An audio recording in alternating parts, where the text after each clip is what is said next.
Go ahead, please. Welcome, everyone, to the Board of Education Audit Committee meeting. I would like to call this meeting to order. First, we are going to have roll call. So, Ms. Yeager, if we could have a roll call, please. Renette Apodaca. You are on mute. Here. Thank you. Sarah Brownstein. Here. Josefina Dominguez. Here. Scott Elder. Danielle Gonzalez. Here.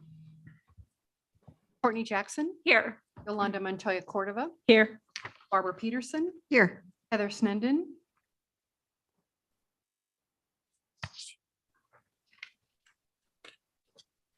Heather, we don't hear you. Hello. Great, thank you. Crystal Tapia Romero Here. and Madam Chair Peggy Mueller-Aragon. Here. Okay, audit committee meetings will be hybrid meetings with community members having a choice to attend in person at the John Milne Community Boardroom or virtually at www.aps.edu. Presenters will attend virtually. You may participate by attending the meeting in person, watching the live stream of upcoming meetings by clicking on the live meeting stream button on the main board page at www.aps.edu. You can email input, comments, and questions to board members at boarded@aps.edu or by calling 880-3729. And our next item for consideration and action is adoption of the September 28th, 2022 Audit Committee meeting agenda. If I could have a motion. So moved. This is Crystal. I'll second. Yolanda. Okay, Ms. Yeager, if we could have a roll call, please. Renette Apodaca. Yes. Sarah Brownstein. Yes. Josefina Dominguez. Yes. Scott Elder. Danielle Gonzalez. Yes. Courtney Jackson. Yes. Yolanda Montoya Cordova. Yes. Barbara Peterson. Yes. Heather Snenden. Yes. Crystal Tapia Romero. Yes. Peggy Mueller-Aragon. Yes. And our next item, special issues, is a status update of APS external audit for fiscal year ending June 30th, 2022. And this is a discussion item. And Mark Turnbull, Executive Director of Accounting, and Sheila Herrera, Senior Manager of Moss Adams. You have the floor. Madam Chair, members of the board, Dr. Blakey, as Member Aragon said, this is a discussion brief status update on the district's external audit for fiscal year ending June 30th, 2022. For this update, I will now turn the meeting over to Sheila Herrera with Moss Adams. Thank you. And good afternoon, Madam Chair, members of the Audit Committee. We are required under New Mexico State Audit Rule to provide an update once the audit has begun. And so we have begun our fieldwork this week at the district. Mr. Turnbull's team has provided us the trial balance along with all the requested items that we have requested so far. And so we will be spending the next about 2 weeks going through all those items, performing tests that we need to do on our end to get comfortable with the numbers. And then we'll have that final exit conference in October once the financial statements are drafted, reviewed, and completed. We've also completed the Albuquerque Public School Foundation audit. That exit conference is scheduled for next week. And we are making progress on the 30 component unit audits at this point. We have one exit scheduled for this week, and then the rest will begin starting next week to get those completed so we can get all of those individual component unit financial statements into the Albuquerque Public School full set of financials. Short and sweet, is that it, Ms. Herrera? That is it. Okay, see, we are just so fast. Okay, does anybody have any questions? I know we're at the very beginning, so there really isn't very much to report yet. So, but if anybody has any questions, just raise your hand, or if you're online, just let Brenda know. Yes. Member Jackson. I don't have a question, but I did want to wish board member or Heather Sneddon a happy birthday yesterday. Oh, happy birthday. Yay. Thank you. Thank you. She didn't say a significant one either. So thank you. If there are no other questions, then the next audit committee meeting will be held on Tuesday, October 25th, 2022 at 7:30 early in the morning in the John Milne Community Boardroom of the Allison Bruce King Educational Complex at 6400 Uptown Boulevard, or virtually at www.aps.edu. And this meeting is adjourned. Hey, Thank you. okay. Bye. Dr. Blakey, we need just a minute to switch to finance. Cheers. Outfit change. Yeah. Please, God, give you guys another pen.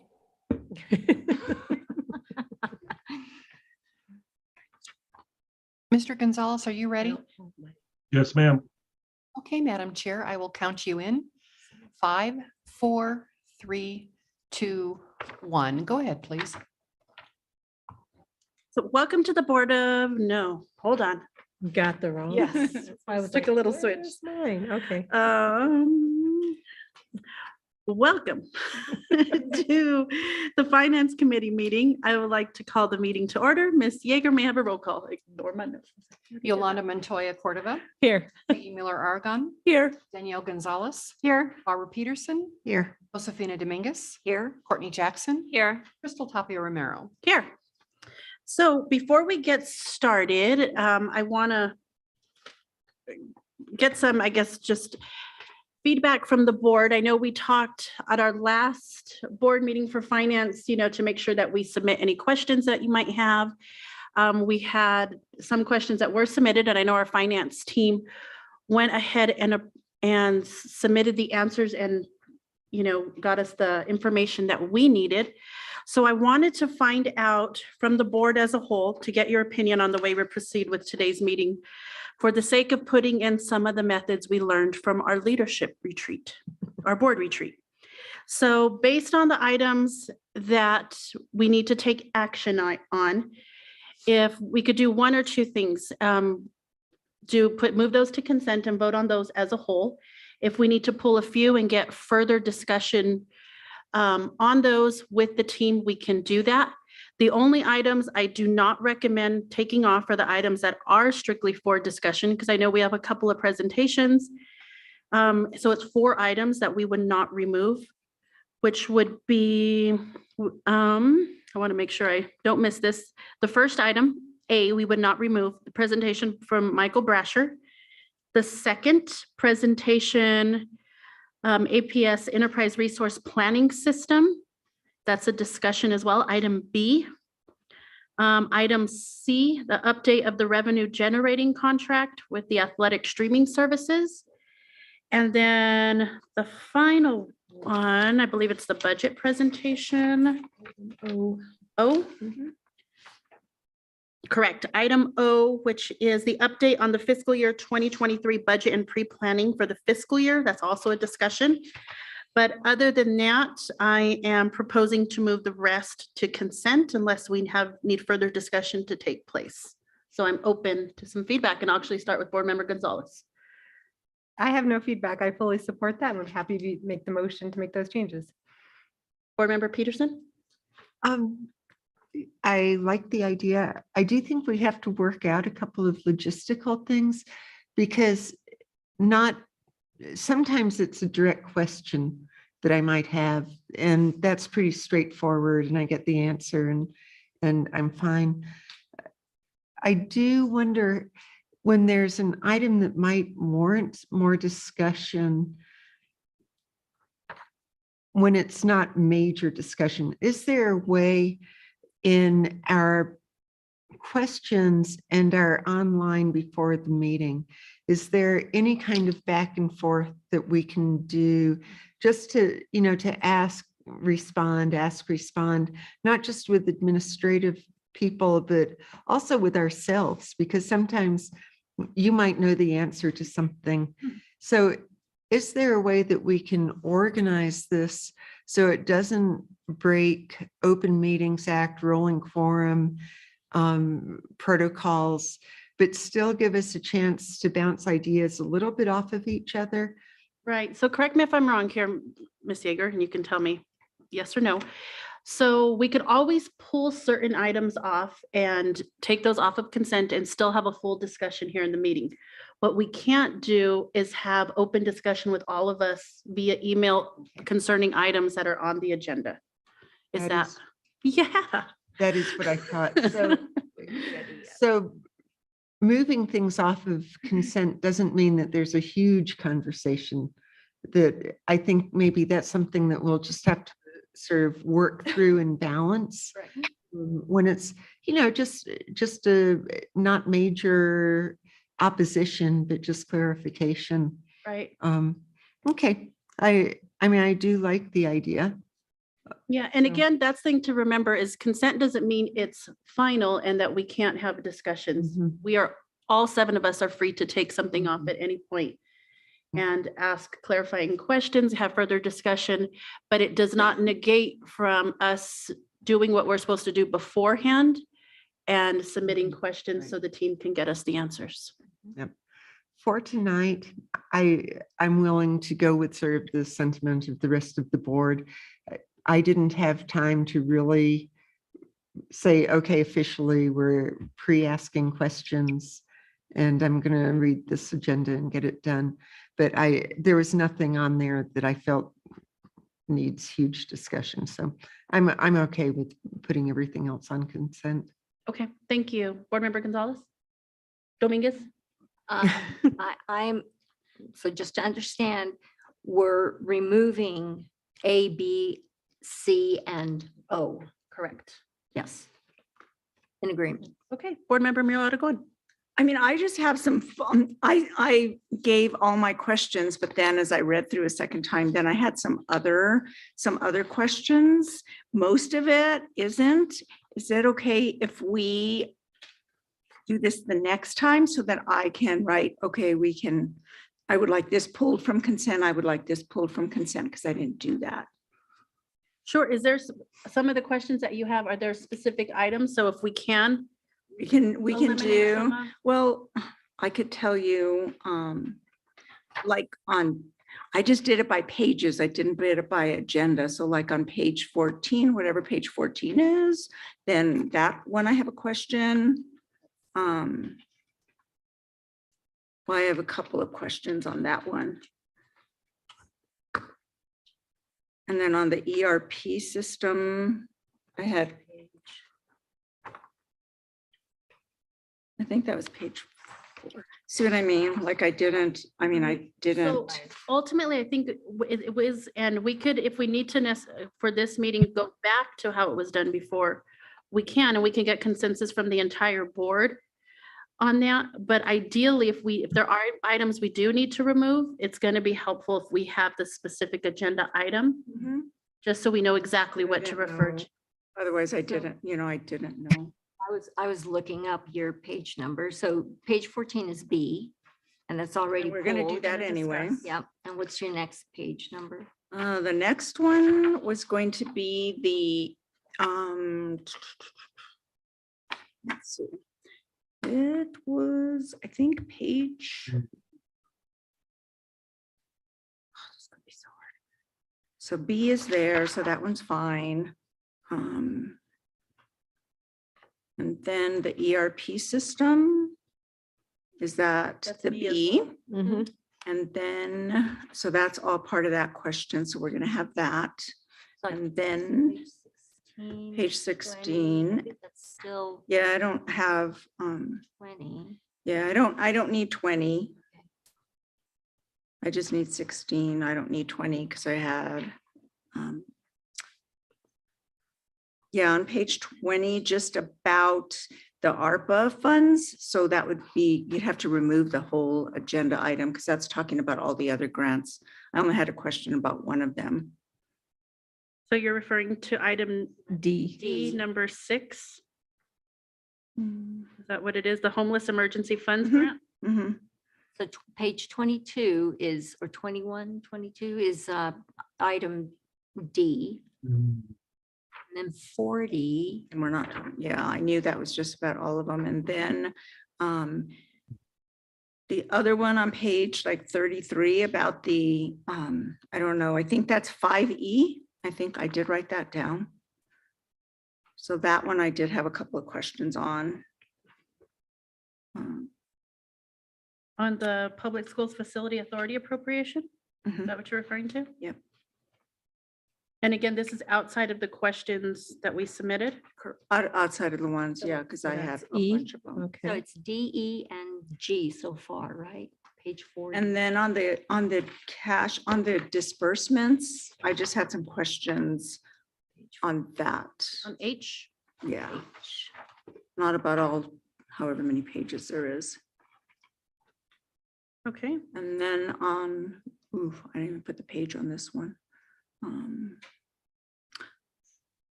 Maybe it was page. Oh, if I had known this, then I would have done it. I think it was in it was either in the inner functions, like page 105, page 106, maybe. If it was in the inner functions transfer, it was about some of the at-risk budgets. So You helping 105. me? Yes, I am. Looking. So Thank item you. K, Is it K? that's interfunctions. Is on page 105. I'm on 106 and I see Marmon, Susie Reyes Marmon Elementary.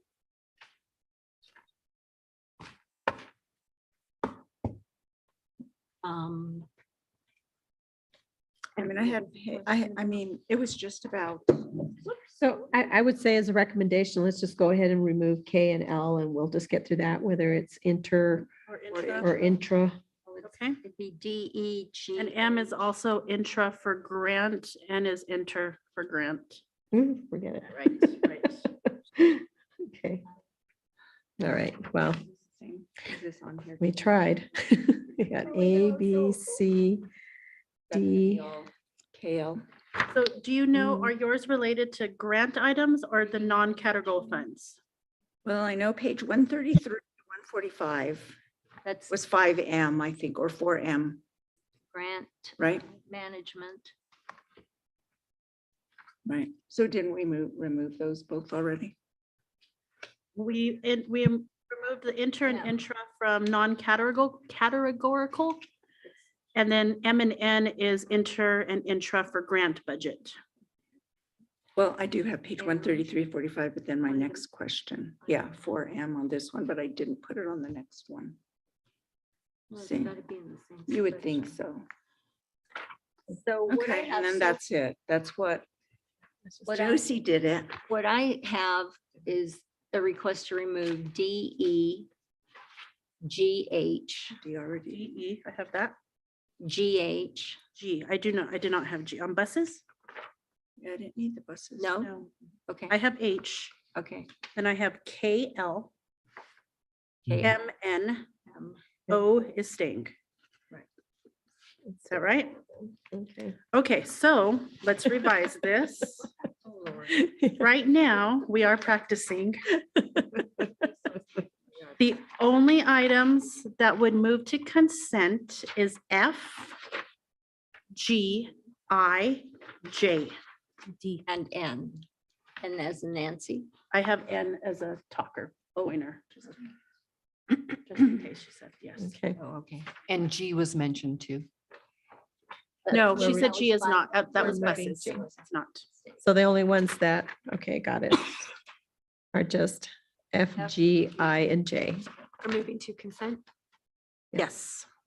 For now, we still have you. two. Oh, we still have. Dr. Gonzalez. Yes, okay. So President Montoya Cordova, I concur with where we are. So I agree on, I'll make the second that with the revision is that we're going to go and discuss all items except for F, G, I, and J, where we'll just do consent. okay. Board Member Jackson. I third. So then will we have a vote on that, Ms. Yeager, or how does that work? Yeah, roll call. Okay. Montoya Cordova, Yes. Peggy Mueller Aragon. Yes. Danielle Gonzalez, Yes. Barbara Peterson, Yes. Josefina Dominguez, Yes. Courtney Jackson. Yes. Crystal Tapia Romero. Yes. Okay. Progress, guys. We made progress. It'll be better. It is, like, here we go. I'll have it all put together. So our next item for consideration and action is item A, consideration for approval of KDNM and KANW letter of intent. And this is a discussion action, and we have our wonderful Mr. Brasher online with us, and we will turn it over to you, sir. You have the floor. Thank you, board members and Dr. Blakey. Thank you very much. KANW is licensed to the Albuquerque Public Schools and has been serving Albuquerque since around 1950. Over the years, it has gradually been possible to expand the station coverage to additional New Mexico communities, including Santa Rosa, Las Vegas, Grants, Milan, Gallup, Espanola, and Belen. Unfortunately, Taos has always been on the edge of KANW's coverage and has not been technically well served. Recently, KNW learned that it might be able to gain access to an FM channel that could be moved to Taos for KNW's use. The FM channel is licensed to the Southern Ute Tribe Broadcast Service and would be moved from Reserve, New Mexico to the Taos area. The FCC license was donated to the Southern Utes several years ago, but they've not been able to make good use of it in the sparsely populated area around Reserve, New Mexico. The FCC, for their part, has encouraged the Southern Utes to move the station to a community where it can better serve a tribal population. And Taos, New Mexico fits that description. KNW management has met with the Southern Utes, and they have agreed to allow the station to be moved to Taos and programmed by KANW. At the end of a 4-year period, the station would be donated to APS. A proposed letter of intent, which would govern this transaction, is being brought to you today. It has several key elements, and I'll run through them very quickly. KANW will assume the costs of moving the station from Reserve, New Mexico to Taos and the ongoing operational costs. Now, our consultant engineer estimates those construction costs to be about $20,000. And our rural service grant from the Corporation for Public Broadcasting would be used to cover construction and some operational costs. So we have a grant from the CPB. KNW will provide the Southern Utes with an unused digital channel for Gallup for them to broadcast their tribal programming services.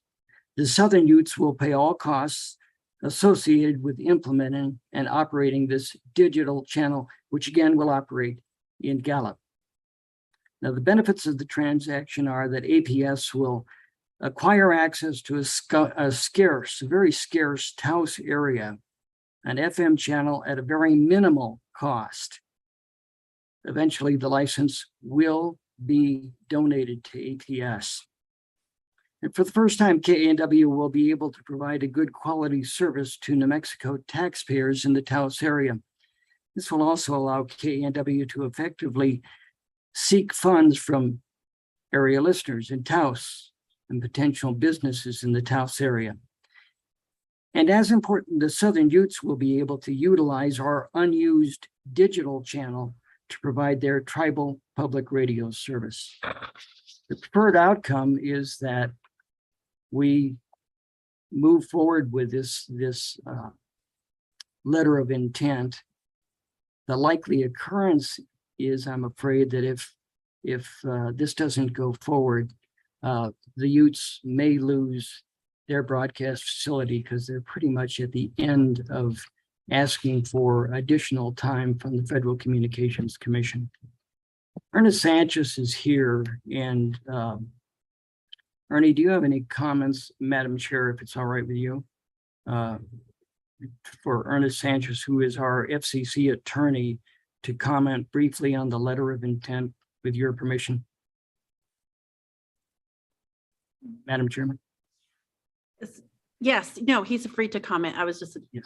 confused about. I'm sorry. Thank you. Ernie? Yes, good afternoon, Madam Chair, members of the committee. Thanks for the opportunity to be with you. I think Mr. Brasher has summarized pretty well the transaction and what the main elements are. If any of you should have any questions about the specifics of the letter of intent, I'm very happy to respond to your questions or to clarify any ambiguity. Thank you. And I will open it up to the board to see if we do have any other further questions or other discussion that needs to take place around this. Do we have any? I'm just confused on one thing. Go ahead, Board Member So- Jackson. So thank you for sending this information prior. I just want to clarify one thing. It said the estimated cost for antenna transmitter engineering internet link is approximately 20,000. KANW is taking that cost and using a grant. Sorry, is using a grant to pay for it, or APS is covering the cost? Yes, board member. You're shaking your head at me. The grant comes from the Corporation for Public Broadcasting. We received an enhancement to our CPB grant because we provide service to the rural, unserved or underserved communities, the more isolated, more remote areas of the state. And so those funds would be used for the construction of this facility and then for some operational expenses. Okay. Okay, because then you said APS will cover the FM license. Did I hear that correctly or incorrectly? And perhaps I wasn't clear. So the APS for our part will construct the transmission facility. And that's our obligation to this project and to provide the programming on the air. Madam Chair, if I may. Yes. So just to be clear, KANW is an enterprise fund with APS. And so they're responsible for picking up that $20,000, whatever it is. That does not come from APS funds. That's KANW funds. Thank you. I think that was your question. That was my question. Yeah. Yes, thank you.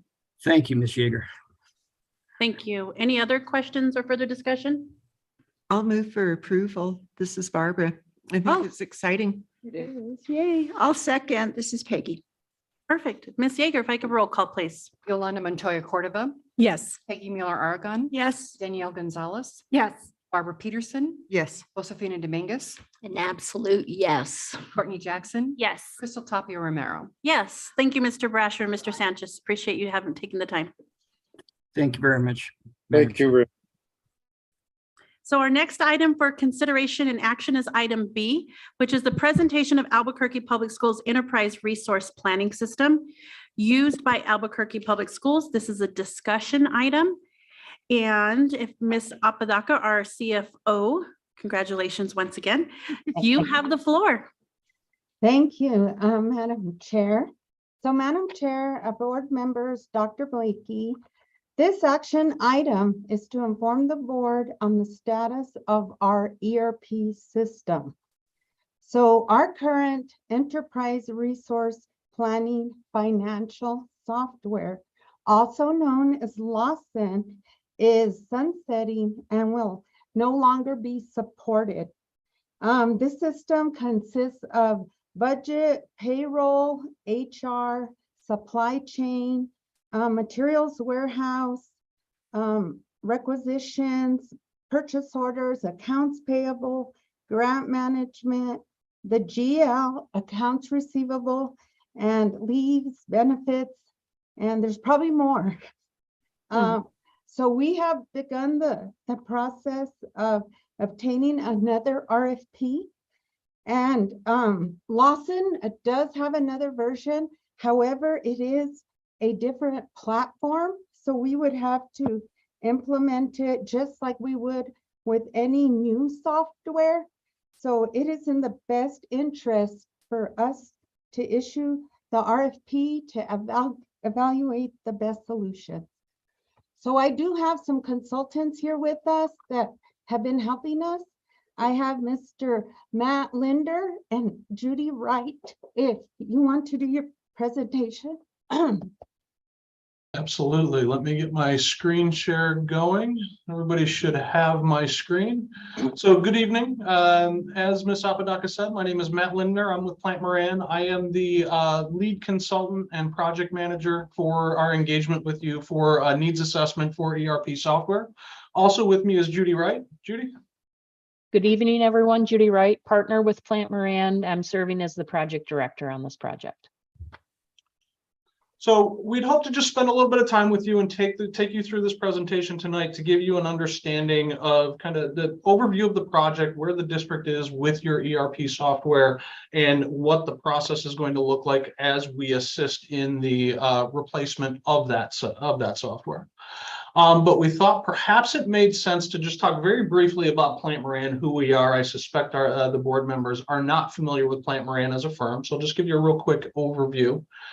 So we are a professional services firm, so audit, tax, wealth management, management consulting. We were founded in 1924, so we're coming up on 100 years old. We are proud to say that we've been on Fortune Magazine's 100 Best Companies to Work for the last 24 years. As I said, I am in the management consulting practice, specifically in the public sector consulting practice. Spend probably 90+% of my time with K-12 school districts around the country.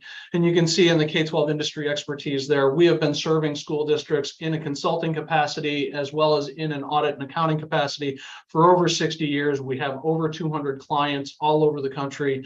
And we think our practice brings forth great IT expertise, K-12 operational expertise, as well as financial expertise. We have done dozens of engagements of the type that we are helping APS with, and very pleased to do so. As a firm, we are just over 3,000 staff. We are based out of the Detroit, Michigan area with offices throughout the Midwest, as well as out into the Rocky Mountain region in Colorado. We have 4 Colorado offices, and then we have some international offices as well. The consulting practice that we represent is over 200 consultants strong as it relates to technology, data analytics, cybersecurity, that sort of thing. So all that is by way of saying that we have helped numerous districts, even of the same size and complexity as APS, with engagements of this nature, and we're very happy to be here to help APS with this project. So enough about us. Let's talk about you, and let's talk about the project. So drivers behind the project. As Ms. Apodaca had said, your current Lawson ERP is going end of support with the developer. What that means essentially is there will be no more functional upgrades to the software. It will no longer be supported by the developer as of April 30th, 2025. Now, that sounds like it's a long way down the road, but in a couple of slides, you're going to see the timeline that is laid out for the selection and implementation of new software. And while there is a little bit of cushion between now and then, there's not a ton. This is well-timed getting this project started now. In addition, anytime you're upgrading or replacing ERP software, you've got a fantastic opportunity to take a look at how you do business today. So let's take this opportunity to optimize our business processes. Let's gain efficiencies. If we've got paper processes that can be replaced with electronic workflow, let's do that. If we can leverage online document management, online workflow, those sorts of things, let's get Excel spreadsheet shadow systems out of the equation anywhere we can. Let's get the better data integrity, that sort of thing. All of this is all about letting APS operate as efficiently as possible and as cost effectively as possible. So we want to reduce dependence on those shadow systems. And at the end of the day, let's align your operations with K-12 best practices. And that's one of the things that we're here to help you do. So that's why we're doing this. So the question is, who's doing this? From the APS side of things, this is an organizational chart for the project. We think this organizational chart is good for the needs assessment that we're undergoing right now. but it also puts an organization in place for an eventual system selection and implementation. You can leverage this organization and get a consistent project team from beginning to end through this organization. You can see Ms. Apodaca is there as your project sponsor, and then you can see we've got a project steering committee that is represented by your senior leadership here in the district. So you've got executive sponsorship, you've got endorsement from senior leadership, and that helps us get the right people to the table to do our project activities.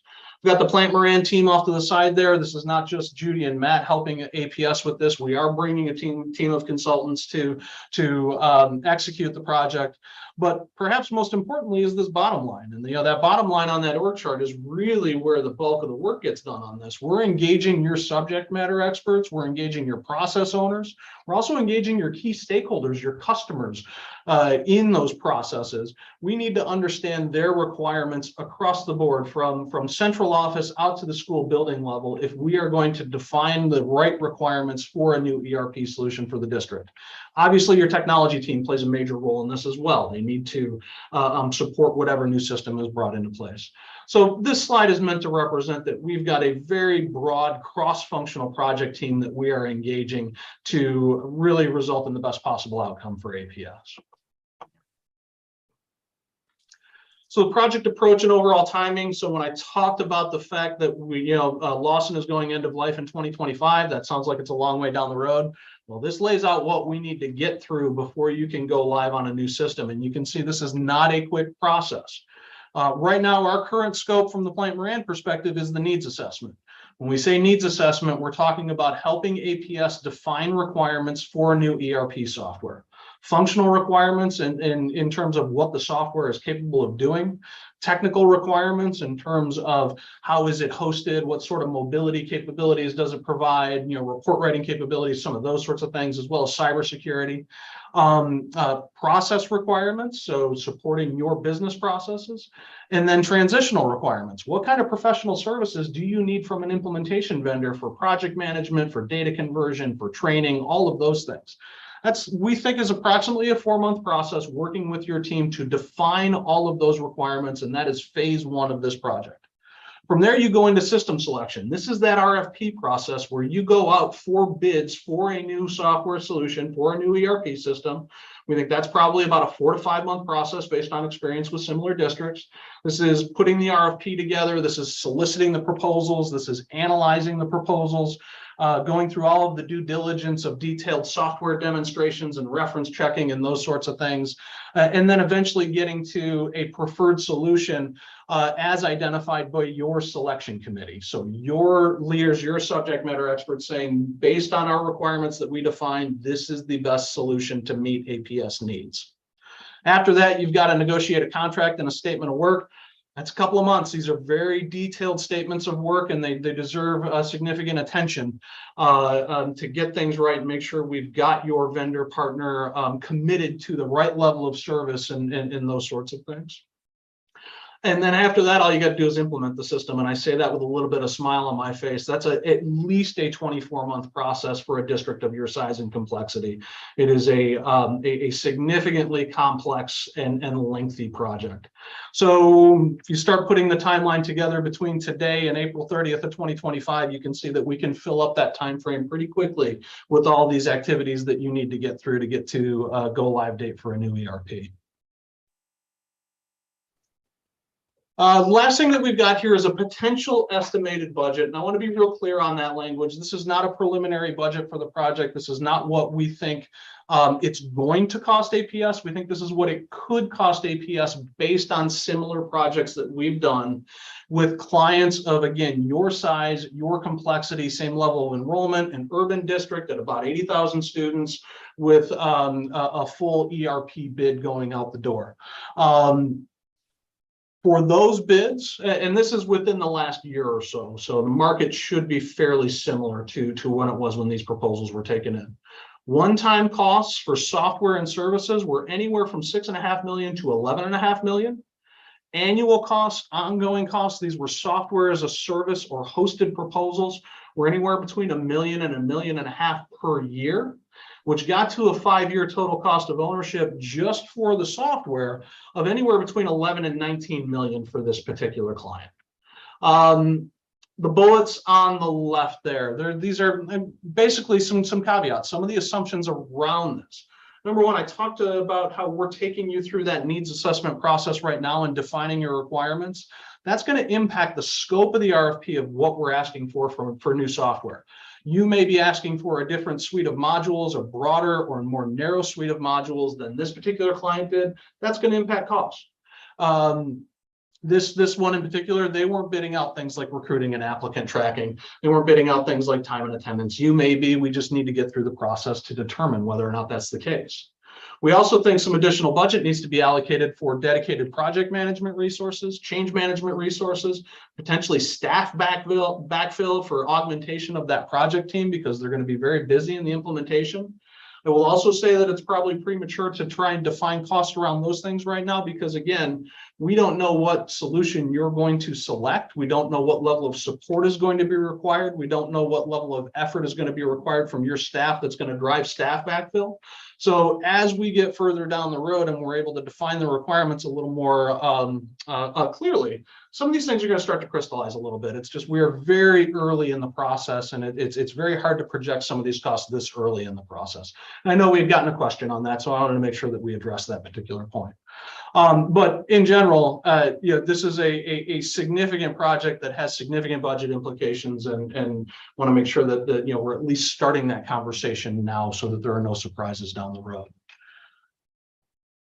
So that was fairly high level, but it's an update on kind of where we are, what the project is, what it looks like, and what we're trying to accomplish. Happy to answer any questions that the board may have at this time. Awesome. Thank you for taking the time on the presentation. And I even want to commend just Ms. Apodaca and her team, because what I like from this is obviously we see the project will go into full effect in 2025, but we're already putting things into place now, and just to be able to be prepared, when it's actually time to make that full shift. So I love the fact that we're planning, and obviously this is needed because, like you said, it is a huge budget item and it will affect us greatly. But so thank you for planning ahead and, look and forecasting at what's to come. So, obviously this is a big spend, so I'm going to open it up to the board and, for further questions on this, this particular item, I will start with board member Miller-Aragon. Okay. And I will leave this question, I think that member Dominguez and I both had. So I will go to my questions. When we are talking about that there will be additional budget for dedicated project management, change management, staff backfill, et cetera, and we had an estimate here for each of those except for the staff augmentation. Can you tell me what the previous costs were for these? Because those weren't there. Yes, Madam Chair, Board Member Aragon, board members, Dr. Blakey. So Lawson was implemented in about year 2000, and those costs and documents are not available to me. So that's why I was not able to find those costs for you and your questions. I know you're always on it, so I thought, okay, they just can't be found because you're always on it. So I know that the estimate, the cost range is from 6.5 to 11.5 for the one-time cost for software and services. So there are obviously systems that are on a lower cost range. So those that may be on a lower cost range, are they just not optimal for our district? So that is part of what this process is all about, is defining those requirements to determine what systems are optimal for your district. But in general, when you move down to that end of the cost range, you're talking about systems that may not be quite as robust in terms of how it can be configured, but very often are purpose built for public sector and or K-12 clients. And then when you start moving up that cost range to the higher end solutions, you're talking about the tier 1 ERPs that we've all heard of and see on the billboards, like the Oracles and those sorts of things of the world, that are much more customizable, much more configurable, generally much more costly. But there is something that comes along with that statement at the kind of the I don't want to say lower end of the range. I don't want to denigrate those solutions, but at the lower cost end of the range, it's also a lower effort implementation for your staff. At the higher end of the range for the tier 1 ERPs, your staff have much more effort required to implement the solution. The project is usually a longer in duration. And this is part of the reason why we say it's premature to say what staff backfill is going to cost, because we don't know what the level of effort from APS staff is going to be based on which solution you select. So it's a very long answer, but I hopefully got what you needed. Okay, it's just a bit, I mean, it's just such a large cost range. Yeah. So, I mean, It's representative of the ERP market that will bid on a job of this nature. And it really is kind of those purpose-built K-12 solutions versus the big tier 1 ERPs that are going to go after anything, you know, all kinds of opportunities. and then I guess final question is, what connection does Brett Lawson have to Lawson and to your company? We have no connection with Lawson or any ERP vendor for that matter. We are completely independent of any ERP solution on the market. I don't know Brent Lawson. I can't speak to that. I can tell you we have no relationship with any ERP vendor though. Okay, thank you. Thank you. Board Member Dominguez. Does Lawson, I looked up the best ERP systems for large school districts, and Lawson didn't come up, and that doesn't mean a whole lot. What matters most for me is the answer to this question. Does Lawson address the security concerns that our technology team may have? In the end, We're cycling off with Lawson, aren't we? Yes, Madam Chair, board members. So when we had that incident, we were not affected with Lawson at all. Our solution is software as a service, and it's hosted in the cloud, and we did not miss a beat. Right. And so, okay, so then is Lawson the easiest ERP to work with from a school site? I want to make it as easy as possible, not only for administration here at City Center, but for the people in the trenches. So I think that's part of the selection process that you want to go through, includes detailed demonstrations of the solutions that you're interested in, so that your staff who perform specific job functions can sit down and see that the proposed system in a live environment. They get a sense of what it's like to execute their processes in the system, get a sense of what the user interface for the system is like. We would also recommend from a due diligence standpoint that your team go out and do site visits and sit with peer school districts that are running these systems. So your procurement people are sitting with their procurement people and seeing it in a live production environment. So what I'm saying is I don't know that we can stand back and say what solution on the market is going to be the easiest for your team to use. What we can do is put a process in place so that they gather as much information as possible to make as informed of a decision as possible in terms of what will meet their needs and what is best and easiest for them to use. Right. And if sorry, Well- go ahead.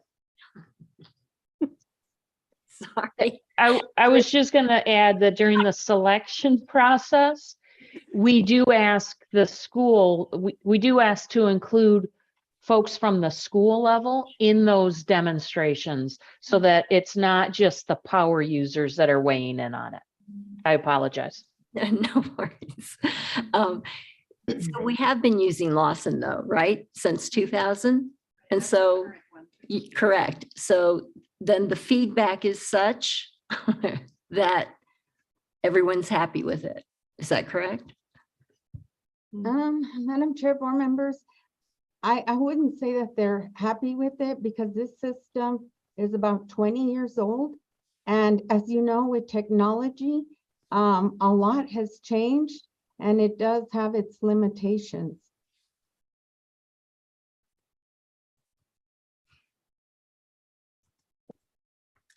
Okay, but we'll have support for this transition. Right, so the way I assume it, and correct me, if that's what this team is gonna help walk us through, because Lawson will no longer be supported by April of 2025. So they're gonna help us find a whole new program Oh, to implement. Am I correct? Am I understanding that? You are absolutely understanding that. And we want to define requirements both in terms of what the software can do. So is it the right system that best meets your needs and is easiest to use? As well as we want to define professional services requirements from an implementation vendor. So you get appropriate levels of project management, appropriate levels of change management, of training, of data conversion, that sort of thing. We also will provide some guidance in terms of the need for the district to engage a dedicated internal project manager, some change management resources internally as well. The vendor can only do so much for you. There need to be district staff that champion it. But we're looking to define the requirements across the board to get you through that implementation process, both from a system standpoint as well as from a professional services standpoint. okay. So thank you for that clarification, because I have complete trust in that chart on our end. Absolutely. One other thing that probably bears mentioning is we're talking about replacing the current Lawson system. Lawson, with the new solution that Ms. Apodaca referenced, they're absolutely welcome to bid on the RFP when it comes out. I think the district would be 100% open to proposals from the entire marketplace. So you're doing your due diligence on what the whole marketplace looks like, which is only the smart thing to do. But ultimately, but ultimately, wouldn't Lawson be bidding on what we currently already have, right? They'd be bidding their new solution. The solution that you have right now is the one that's going end of life. They have a new solution that is replacing your current system. They'd have to bid the new system, and you would still have to implement it as if it was a brand new system. So it's the same development company. Lawson's the same company. It would be a different system from that same company. Got it. Thank you. Do we have any other questions? So I want to make sure that I'm really clear about this. I have to say, from the day Lawson came in through the present, I have heard no kind words for Lawson. So the fact that we can't use Lawson any longer is no tragedy. We just have to get the right system in its place. So I'm definitely happy to hear you're going to spend time at the school level talking to people, talking to the folks that are actually using it, what's been problematic and what needs to be made easier and more efficient. So I did hear you say that. At what point do you, as Plant Moran, am I saying that right? Yep. At what point do you step out of the picture? So as of right now, our scope runs through the needs assessment only. So the first 4-month phase where we are defining requirements for the new system, for professional services, for functionality, that sort of thing. That is the scope of our current contract. I'd be remiss if I didn't say we would love to stay on and continue to help you through the selection process, that sort of thing. Our current contract is only for the needs assessment, though. Okay, so when I look at the cost range, that's the cost range of the system of the ERP that we actually end up getting. Correct. Implementing. Correct. Not your role. That is not our fee. That is absolutely not our fee. It is orders of magnitude less than that. I figured it would be all wrapped up together, but I did need to clarify. So thank you. That absolutely. Thank you. Board Member Gonzalez? I'm good, thank you. President Montoya Cordova? I'm good too, thank you. Board Member Jackson? I'm good. Okay, so I believe thank you for the presentation. Thank you, Ms. Apodaca, for presenting, and we will go ahead and move on to our next agenda item. Thank you. Thank you. Thank you. So our next item for consideration and action is item C, which is update on the revenue generating contract. This is the athletic streaming services. This is also a discussion only item. And Ms. Apodaca, I will turn it back over to you. Thank you. Okay, thank you, Madam Chair, board members, Dr. Blakey. So this action item is just a discussion item. This is not a purchase, so that's why it doesn't require approval. It is a revenue generating contract, and we want to make sure that the board is aware of it. Currently, the contract is in negotiation, so a vendor has not been picked. And we did give you some information on the scope of services, and we did get 2 vendors submit. And at this time, we'll just stand for questions. Awesome. Thank you, Ms. Apodaca. So do we have any questions or further discussion from the board on this item? I have a question. Board Member Jackson. Okay, so you said this is a revenue generating contract. I'm just going to assume, and correct me if I'm wrong, revenue generating for APS? Yes, correct. Okay, so this is kind of like an athletic department ability to generate revenue. So is this a system where parents would have to, or whoever wants to view the games would have to buy in? It's like a service that they have to pay for, or is this something that is just available to our families? Madam Chair, board members, Dr. Blakey might be able to speak on that, or I'm not sure if the athletic director is on the meeting. I'm here, Ms. Apodaca, I can speak to it. So, Madam Chair, Board Member Jackson.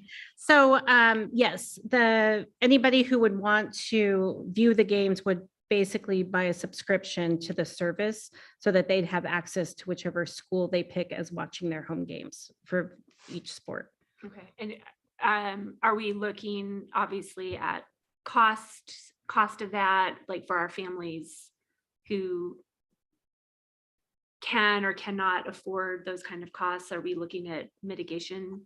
Yes, so with the money that's generated, they could have like scholarship opportunities for families if the school identifies it's a family that needs support in purchasing the service because they can't go to the games. And it also includes our stadiums, so not just particularly a camera in a gym, but also the various stadiums would each have cameras to stream games as well. And do we have an idea of what the cost might be at this point for, like, if a family wanted to buy, is it like you buy it for the whole year, or I don't know. I think that might be part of the negotiation of the contract with these particular vendors right now, and also the amount that the district gets back. So that's in the negotiations of the vendors that are selected. Thank you. Any other questions? Oh, those were the questions. I mean, this is, Madam Chair, then I know some of the problems were that there weren't cameras to stream all the games. So then this will take care of that, right, Dr. Yes. Okay, wonderful. Awesome. Anything else? Okay, perfect. Thank you, Ms. Apodaca. So our next item for consideration and action is item D, consideration for approval of board adjustments to existing grant budget for the following funds. And this is a discussion action item. So I will turn it over to Ms. Marin, but I know we only have particular questions, correct, on item 6. Is that correct? So I know we don't have to go through all of it in its entirety, just for the sake of being efficient here. So I'm trying to think how to be the most. Just ask questions. Okay, are you good, Ms. Marin, if we just go straight to our questions? Certainly, Madam Chair. Instead of going through each one? Okay, thank you. So I will go ahead and open it up. Actually, I'll turn it right back over to you, Board Member Miralta-Gon. Okay, so the only questions I have are about the Ed Fellows Program. And so when this money goes away, I know it said that we'll start the process to request permanent state funding to continue that program, but that's not that's not a guarantee. So if that's not a guarantee, what are we going to do? Because we know this is a good program. So if we don't get the permanent state funding, what's the backup plan after this money goes away? Board Member Miller Aragon, I would like to defer this question to, we have a program support for both, from both New Mexico Public Education Department and our own human resources team that will be implementing this program. Yeah, go ahead, Amber. This funding basically comes through ARPA to the state versus ARPA to us, and that's where there's kind of a need for clarification. So Amber, go ahead. Thank you, Madam Chair, members of the committee. Thank you for having me tonight. So as you mentioned, this is ARP funding that comes from the state to the districts. And our intent from the beginning is to temporarily provide supplemental support to the schools to meet students' academic and social emotional needs, as well as remove some barriers for individuals who are seeking a degree in education. So we're looking for this initial 2 years. We are starting the process to secure permanent funding, but as you mentioned, that's not guaranteed. We're looking at it from the state lens. It will certainly be more relevant as we continue with the program and are able to see the benefits of the program. But certainly the way it stands today, it is only guaranteed for the next 2 years from the program standpoint. But PED, we are working to secure permanent funding after 2024. And certainly our hope, as you articulated, Board Member Aragon, that this is a great program, and it is our hope that PED can continue to fund this program. Right. That's our hope. But we got to be working on it because hope sometimes doesn't work. So then the other question that I have is about the Homeless Emergency Funds Grant.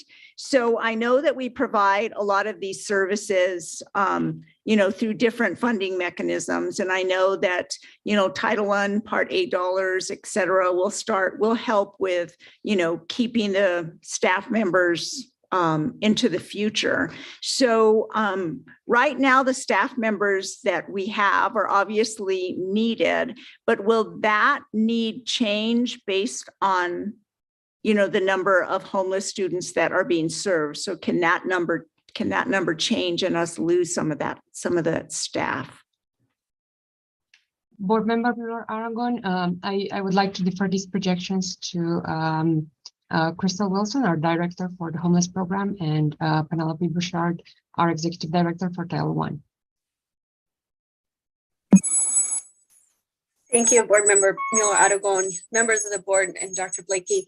Our number of staff members we need to increase staff members. So I feel like we're seeing a rapid increase that is going to take us a little while to recover from. We're currently over about 1,500 students, and we're kind of projecting right now where we're at to have about 4,800 students by the end of the year, which will surpass us by another 1,000 from where we were at the end of last year. So I do feel like the staff member that we're able to bring on in the short term will be something that we're going to need to sustain.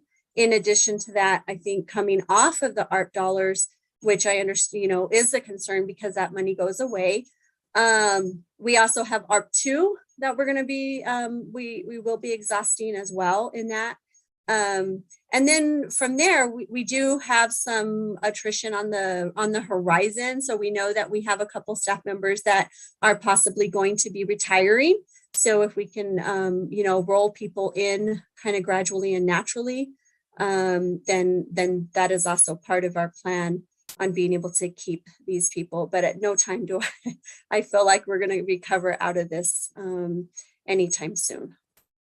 Well, the enrollment obviously is changing. It's just going to get, you just scared me. So I'm sorry. You worried. I'm just worried. So It's not your fault. Just concerning. that we have the staff that we need. And it seems like you guys are very stretched thin to begin with. And so that is just concerning for the kids that are out there. Thank you. Thank you. Do we have any other questions on this particular item? I'll move for approval. This is Barbara. Second, this is Courtney. Thank you. Ms. Yeager, if I could have a roll call, please. Yolanda Montoya Cordova, Yes. Peggy Miller Argon, Yes. Danielle Gonzalez, Yes. Barbara Peterson, Yes. Josefina Dominguez, Yes. Courtney Jackson, Yes. Crystal Tapia Romero. Yes. And thank you, Ms. Burchard. You guys already know what your program means to me, and golly, we will help you. Thank you. So our next item for consideration and action is item E, consideration for approval of Public School Facilities Authority appropriation. This is a discussion action item. And Ms. Marin, I will turn it over to you. Thank you very much. Madam Chair, members of the board, presenting for your consideration of approval, the Public School Facility Authority allocation for Albuquerque Public School. It is a very fast turnaround on this one, and it is a multiple year allocation up to 8.5 million to be used for maintenance and repair of public school buildings and related expenses. I believe we have Dr. Gabriela Blakey here to support any questions that might come in relation to it. Thank you, Ms. Marin. And just to follow up from our last conversation, were we able to find out what sites were receiving those improvements? So, Madam Chair, members of the board, this is, as she just mentioned, this is a really quick turnaround on accepting the money. And so what we did was we put together a scope of work of potential projects, because we can't use the money for anything that's not in the scope of work. So this is a very general idea of what we know through our capital master plan we need money for. But as we get closer to spending the dollars and putting a comprehensive plan together, we can come back with what we're actually going to spend it on. We didn't want the money to go to waste, but we also didn't want to be fast in making a decision on, here's $8 million, put it towards this. So this just lining up what we know we need to spend money on gave us the option to then allocate the dollars to these projects we know are short in what we need. Got it. Thank you. Any other questions? Board Member Dominguez? No, but I just wanted, I had a follow-up conversation with Tony Sparks today, and just a reminder that it just, anytime you go into older buildings, the money that is originally dedicated just grows, because if you have an older home, you know how those surprises come up. And it can never be enough. So I vote for approval, or I move for approval fast. I'll second, but I do have a question. Is there any chance that they are going to decide that even though we deserve 8 million, that the offset is going to take it away from us? Madam Chair, this is specifically in this amount that came from Senate Bill 212 said that there is no offset tied to accepting these dollars. So we made sure that it does outline that before we sign it, that there's no offset for these cap bill dollars. It's basically just adding to our already allocated SB 9 money that we get. I'll just say the NMSBA had their resolutions and legislative meeting today, and we had a presentation about some of the proposals that are out there to deal with the offset. And I think there is finally recognition that the offset is damaging districts, not just Albuquerque, but statewide. And so they are really looking. I've got a document that I picked up that maybe we can get scanned and share with people who need to see it. And I just have a quick, so this is new, right? Senate Bill 212 is a new appropriation. So do we know if it's reoccurring or is it going to be just a one-time appropriation? At this time, it's a one-time appropriation. All right, thank you. And We have then- work to do to advocate for that. And then Dr. Blakey, so the potential scope of work is basically based on the capital master plan though. Yes. So, Yes. okay, wonderful. Thank you. Do we have any other questions? So I believe I have a motion. Did someone? Yeah. Yes, indeed. This is And a second. Josefina. And I think Barbara seconded.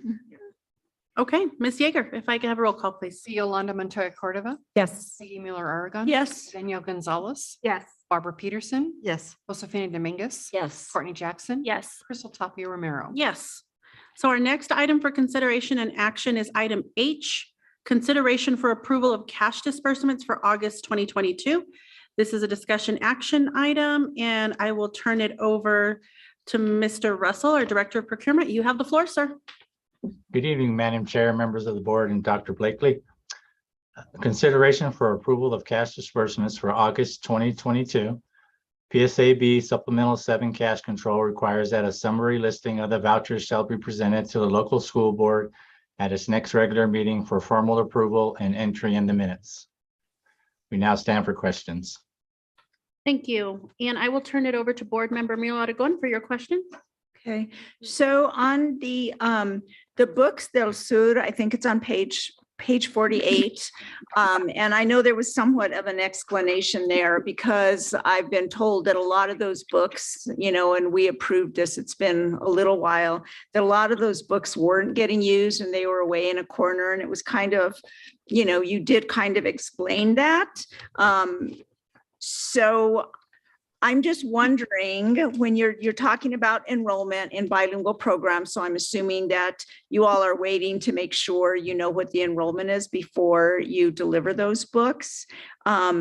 So that the order that those books get delivered, how is that order determined? Is it determined totally just on the bilingual enrollment? Is it determined by, you know, it's elementary, middle school? I just wondering.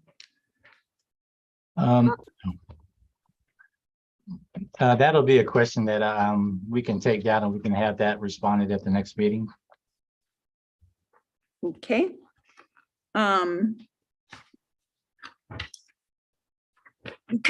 mean, I'm just thinking it's almost October.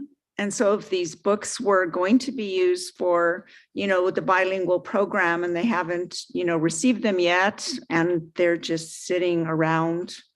I was just worried about, those not being used back when we did vote for them. So that's just a concern. And then the other question, and this is, you know, just a narrative. I know that we went through the RFP process for the Serve Pro of Rio Rancho, and we have many Serve Pros in Albuquerque, and I'm just kind of sad that it wasn't one of Albuquerque's, but that's just commentary.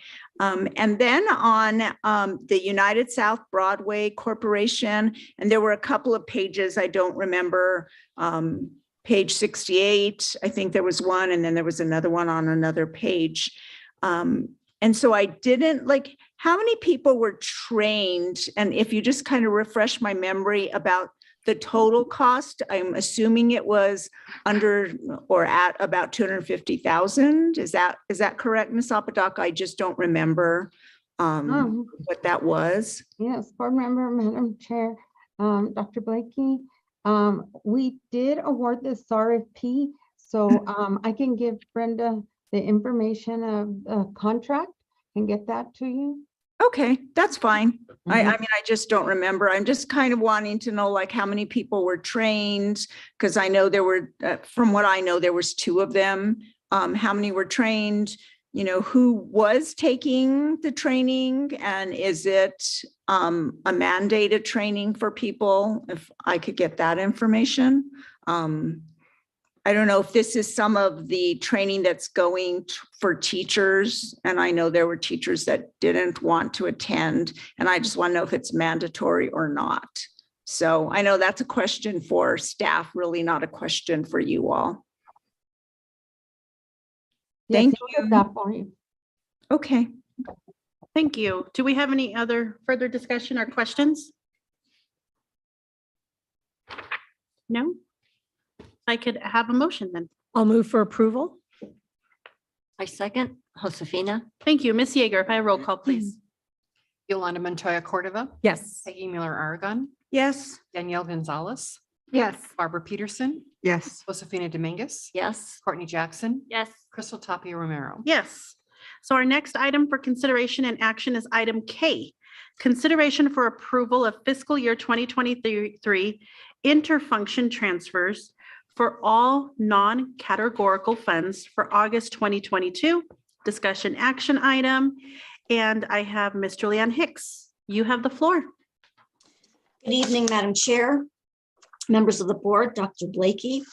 This discussion action item requests board approval of fiscal year 23 interfunction transfers for all non-categorical funds for August 2022.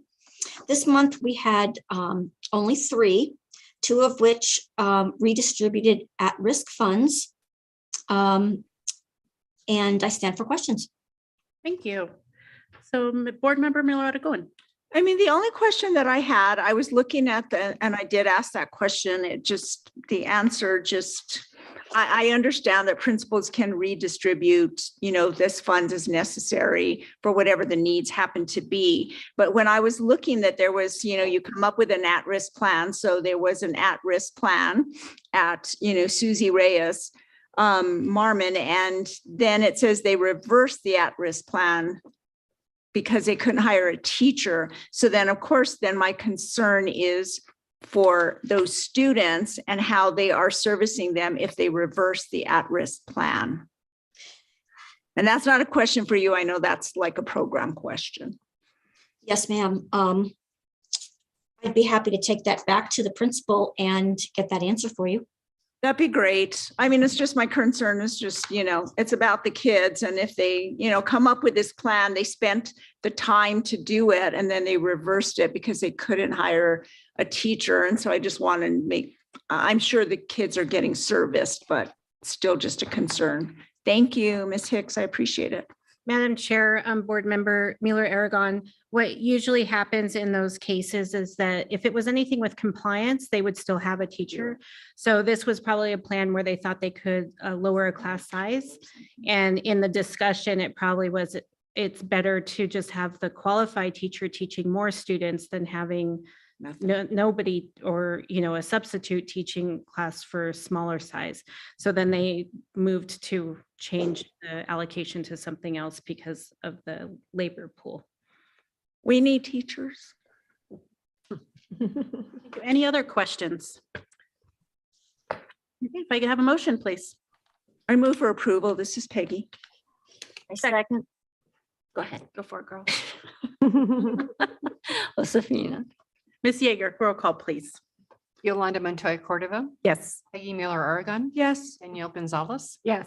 Barbara Peterson, Yes. Josefina Dominguez. Yes. Courtney Jackson. Yes. Crystal Tapia Romero. Yes. Our next item for consideration and action is item L, consideration for approval of fiscal year 2023 intra-function transfers for all non-categorical funds for August 2022. And Ms. Hicks, I will turn it back over to you. Thank you. Madam Chair, members of the board, Dr. Blakey, this discussion action item requests board approval of fiscal year 23 intra-function transfers for all non-categorical funds for August 2022. There was one fairly large transfer that I'd like to provide a little bit more information around. It is on page 3 of the short document and page 110 of the long document. This transfer for $230,000 in the Language and Cultural Equity Department was done to purchase the iReady Spanish reading instruction for dual language schools. It is a reading intervention program, and while the program itself isn't new, there is a new component, and that new component is the Spanish component for native Spanish speakers that require reading intervention in the Spanish language. And additionally, it will benefit all language learners with reading. And other than that, I stand for questions. Thank you, Ms. Hicks. I appreciate that. So I will open it up for any further discussion or questions on this item. So it means that they do have the materials in their hands, though they're not packed away somewhere. No, ma'am, it is actually a software program, so it is on the computer and they have access to it. Okay, great. Thank you. Thank you. Any further questions? I can have a motion, please. I'll move for approval. Yolanda? I'll second. This is Courtney. Ms. Yeager, roll call vote. Yolanda Montoya Cordova. Yes. Peggy Miller Aragon. Yes. Danielle Gonzalez. Yes. Barbara Peterson. Yes. Josefina Dominguez. Yes. Courtney Jackson. Yes. Crystal Tapia Romero. Yes. So our next item for consideration and action is item M, consideration for approval of intra-function transfers for grant budget for the month of August 2022. And I will turn this over to Ms. Marin. You have the floor. Thank you. Madam Chair, members of the board, presenting for your consideration of approval, the grant management intra-function transfers for the month of August 2022. We are still undergoing a lot of realignment to meet any changes that the state might require within our applications towards approval with and I'm predicting these changes will probably take over a significant portion in the next, I'm going to say up to about 4 months, aligning with the mandatory changes of the Uniform Chart of Accounts. And in Title I, we see the alignment with the 90-day plans. So every 90 day, we see a lot of movement or allocations to the schools. Other than that, I believe the only major expense that is large enough to attract attention is the SR3 alignment for early childhood hubs, and you will see a corresponding entry for it into the interfunction transfer submitted for your approval in the next action and discussion memo. Thank you, Ms. Marin. Do we have any questions related to what she spoke on or any other further questions?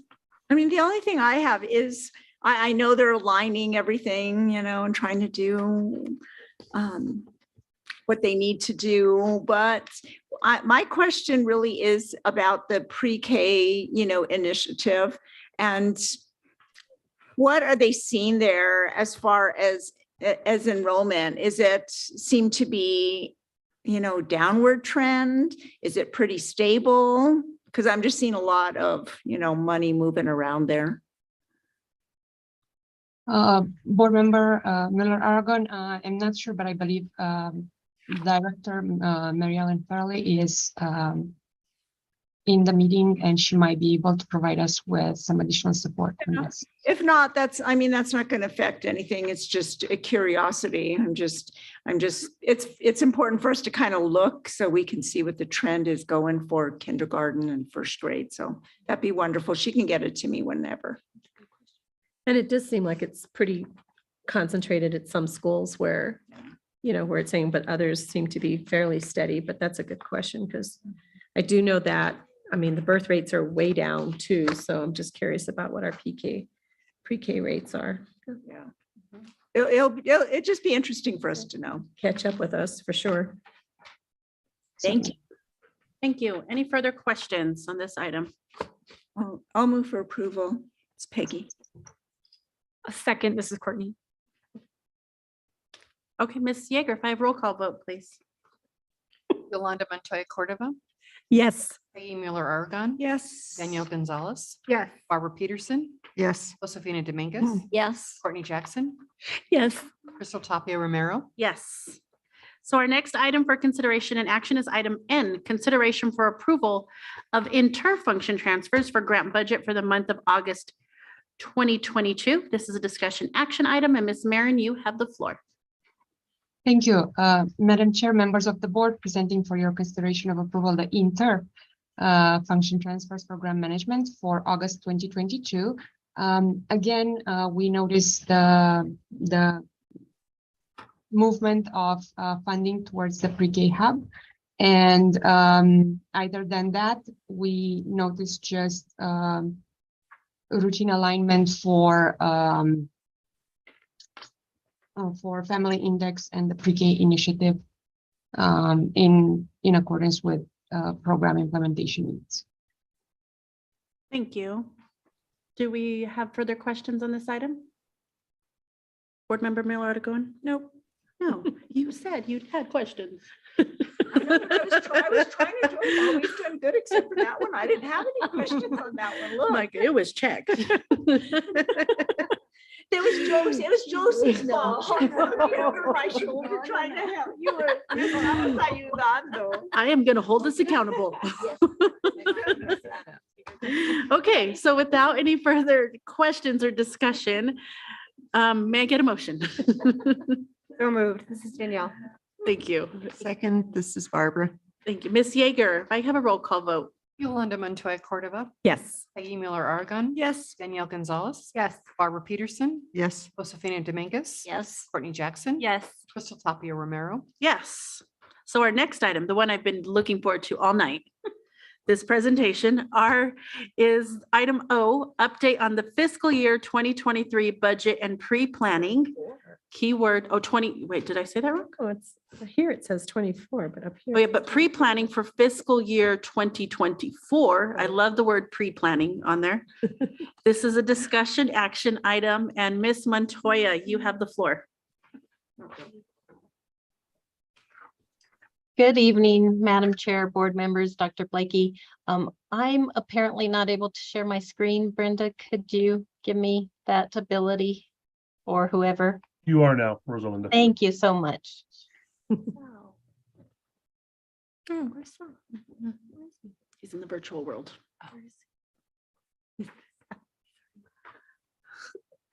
It's like the voice of God. Yeah.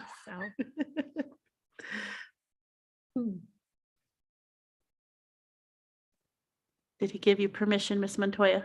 Do you see? There you go. I have it now. Yay. Nice. Okay, there we go.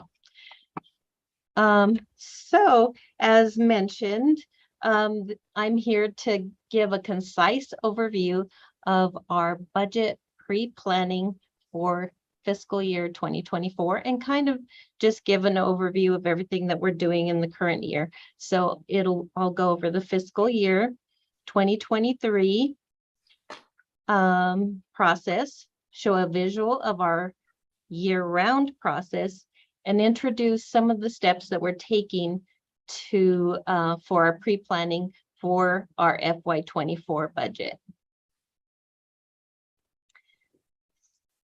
Since the last time I presented, the following processes occurred. After your approval on June 1st, PED, the Public Education Department, completed their technical review of our budget, and we received their approval on June 30th. After that, the budgets were uploaded into our ERP system, which we've mentioned earlier is Lawson, as well as OBMS, which is PED's operating budget management system. So we have to have them both matching. So the board and PED's approval allowed us to release our budgets to the schools and departments on July 1st. On August 1st, we began our process to fulfill class size statutes. So this is an annual process, and this process begins with the budget staff pulling enrollment numbers from the SAPR dashboard. And for those of you that may not know what SAPR is, I know you hear it a lot, but it's strategic analysis and program research. And comparing, so we took that information and we compared it to the actual enrollment, to the projected enrollment numbers that we used to allocate the initial FTE allocation for the regular ed teachers and the educational assistants. So we review the numbers and recalculate school FTE needs where numbers have significantly changed. The budget office presents these numbers from the data to the budget steering committee. And the results from that data showed a decrease of 1.5% or 903 students. These numbers did not include non-traditional schools, which are funded differently because of their unique needs. And after we presented our recommendation was a decrease of 64.5 FTE. And that sounds significant, but 44 of those FTE were educational assistants. And this is due to the decrease of kindergarten enrollment.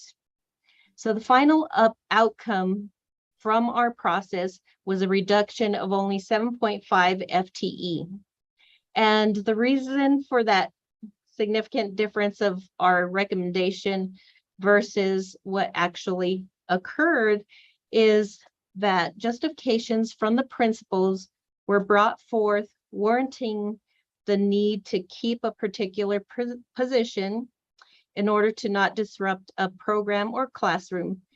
And we were able to support it financially because when building the budget, we always set aside an amount of money because we know that there will be changes in enrollment either up or down. But if we need to infuse any money, we have that bucket set aside. And this year we set aside $3 million when building our current budget. And then I just wanted to mention those budget steering committee meetings occur weekly or as needed when we're discussing any information regarding the budget changes.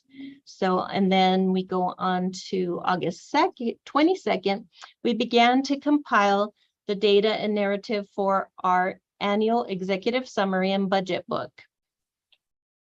We follow the requirements set forth by the Association of School Business Officials. And these include they require that we include an executive summary, an organizational section, a financial section, and an informational section. The financial section requires 8 years of data, 3 prior years of actual data, the current year budget, the proposed budget year, and 3 forecasted years of data. We have been working on this now for a couple of months and hope to have it completed by the end of October to mid-November timeframe. It is quite a project because our school district size, has thousands of lines that we have to kind of pull the data in to show all this information that's required to build a good budget book. So this next slide is our budget calendar, which shows how the budget process continues throughout the year. And so, there's always something that we're doing throughout each of these months. And what this shows is this is for FY23, so our current fiscal year. But while this is going on, we also are starting our planning for FY24. So this, if you can imagine it, it's kind of like 2 of these annual wheels going at the same time. So we're doing different processes for each of the years. And so our planning so what we're planning so far, we're working on the current year budget, making the adjustments needed for the real-time budget, day-to-day stuff. And we're also looking ahead and researching and planning for future years' budgets. And what are we doing to plan ahead? So we are participating in Edunomics meetings. Edunomics Lab is a Georgetown University research center exploring and modeling complex education finance decisions to inform education policy and practice. And their hope is that their research and modeling projects will provide education leaders the evidence-based resources they need to effectively deploy finite resources for the betterment of education. We are also researching other budgeting approaches. The budget team has been reaching out to schools within the Council of Great City Schools to learn about what budget approaches they use, what has worked for them, how resource intensive each of those approaches are, and have they found one works better than another. So we are making sure that we are informed on the planning that is occurring at the legislative level and what their projections look like for us, as that is our largest source of revenue. Then the next thing is when we reach out, when we've been reaching out to those schools in the Council of Great City Schools, we've also been asking them or inquiring what they have found to be effective ways to get community input. And it's kind of the same as what we've done, surveys and town halls. They seem to be the most used methods. And so we haven't really come across anything unique or different, but we're going to keep doing some of that research and keep reaching out to other schools and seeing if there's something else that we might be able to do. And then this week, we are attending the New Mexico ASBO Fall Conference, and these conferences provide us information needed at the state level. And they go over a lot of topics that affect each one of our districts. Topics such as the chart of accounts. I know Mahela earlier had mentioned all that work that's going in because we have two of the changes happening to the uniform chart of accounts. And so they go over all the changes, bond issues, extended learning time. So it's a very informative, a lot of good information. And this group is great resource for us all year round. They have, ways we can reach out to each other, and we talk to other school districts, what they're doing for issues that may arise, how they're handling it. And so it's a really great group. And we are going to, so that's the end of my concise presentation for this month, but we will be having a standing discussion item at each monthly finance meeting to keep the board informed of our processes and any direction that we might find ourselves kind of wanting to follow. So thank you for your time, and we will stand for questions. Thank you, Ms. Montoya. And I love that you said this is a standing item that will constantly say, so we're not faced like when we had to approve the budget last time and the challenges that we had there. So, and I think even going forward, and this is just piggybacking to our board retreat, and we come up with specific guardrails and we look exactly at what our vision and values are as a district, the budget is going to align with this, completely. So they'll know exactly, when they're having to make adjustments, what programs need to be safeguarded and what other areas we need to make those. So I look forward for us to even being able to have that program set in place that's going to really align this greater, and knowing that this is going to be changing from month to month. They gave us some tough numbers there, like 903 students that we lost. It hits hard.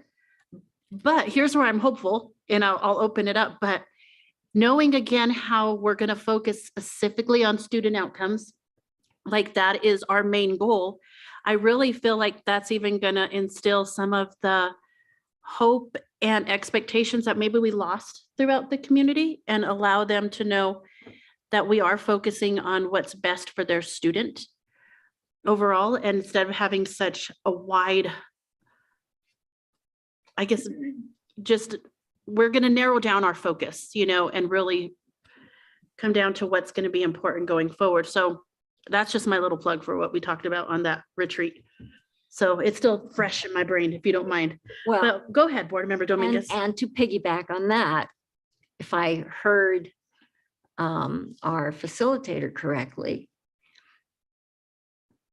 it's also about trusting that staff is doing what they're supposed to be doing. And I heard they're going to Edunomics, a quality program. They're attending NM ASPO. I don't know what all of that stands for, but again, that we can rest assured that while we make our goals, that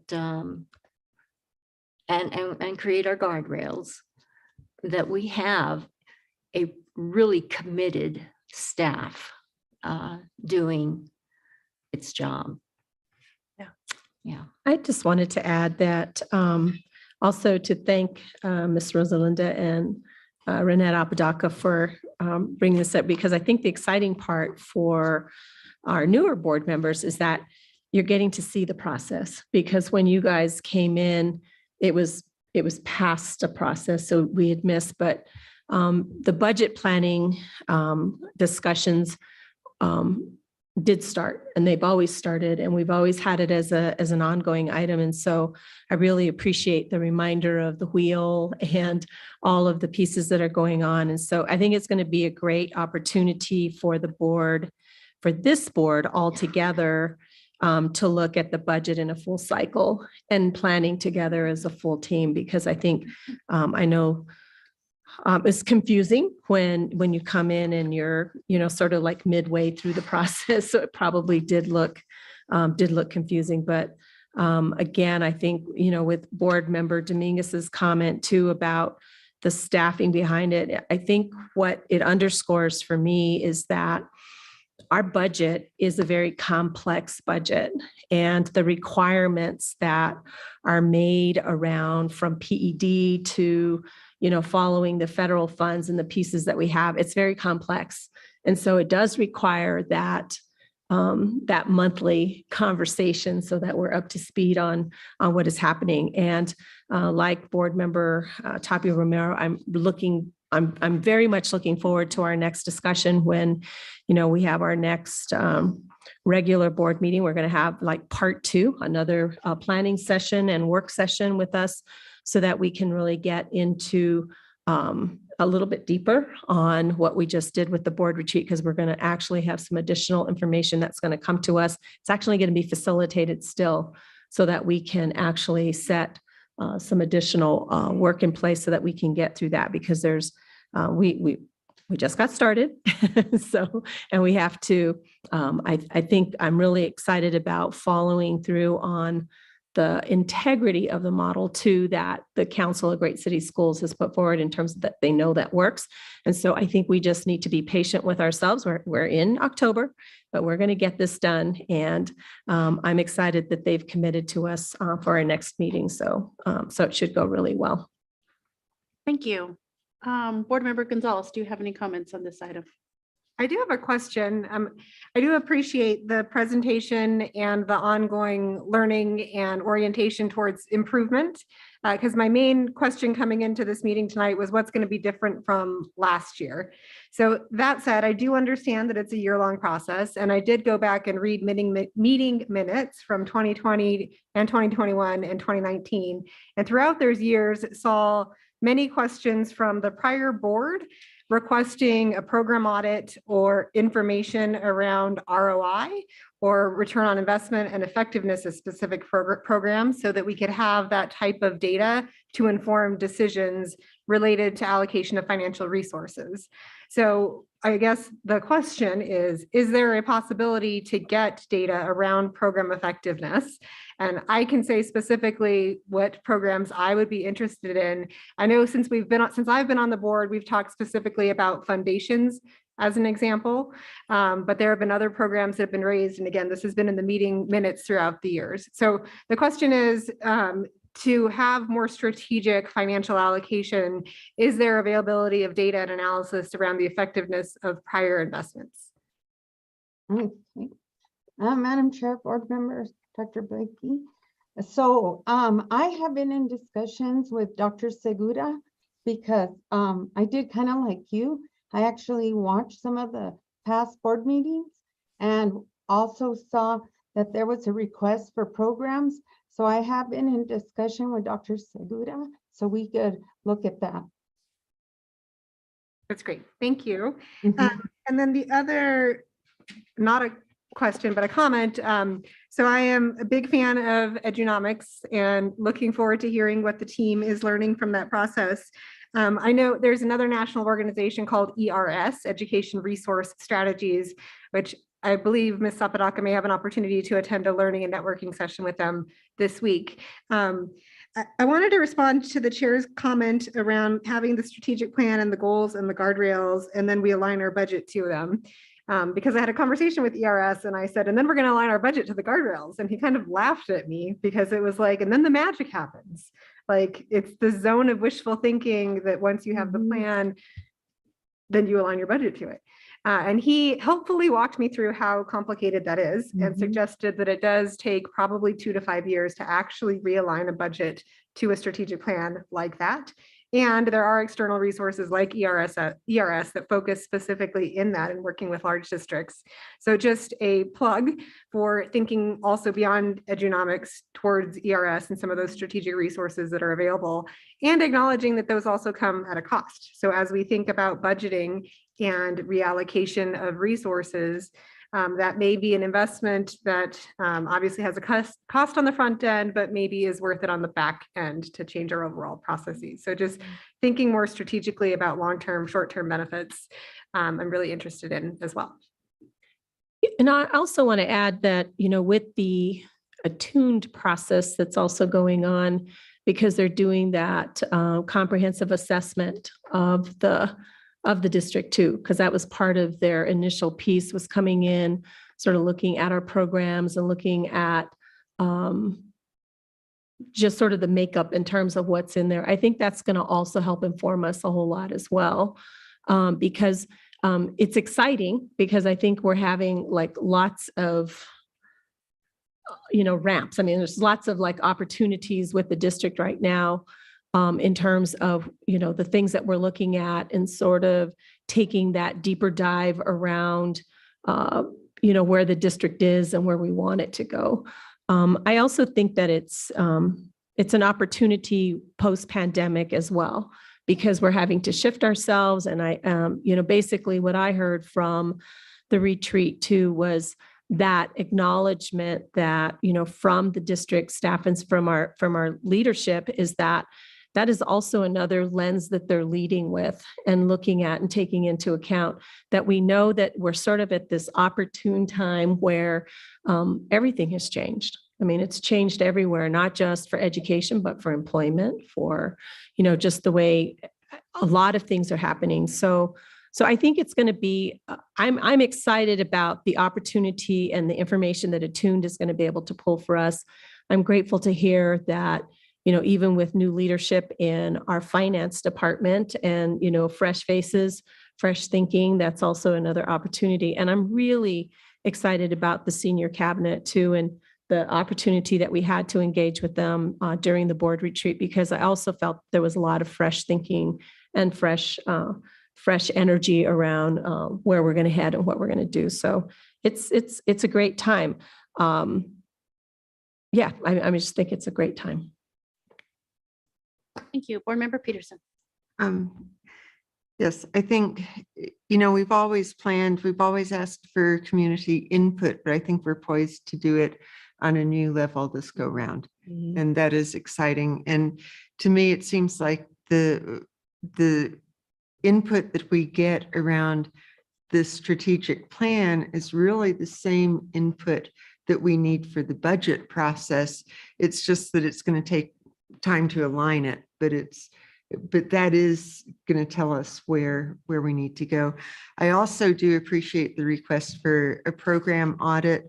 I mean, I'm just thinking right now, we spent $230,000 on iReady, and we've had iReady long enough to be able to say, is this really where we want to be and what we want to use?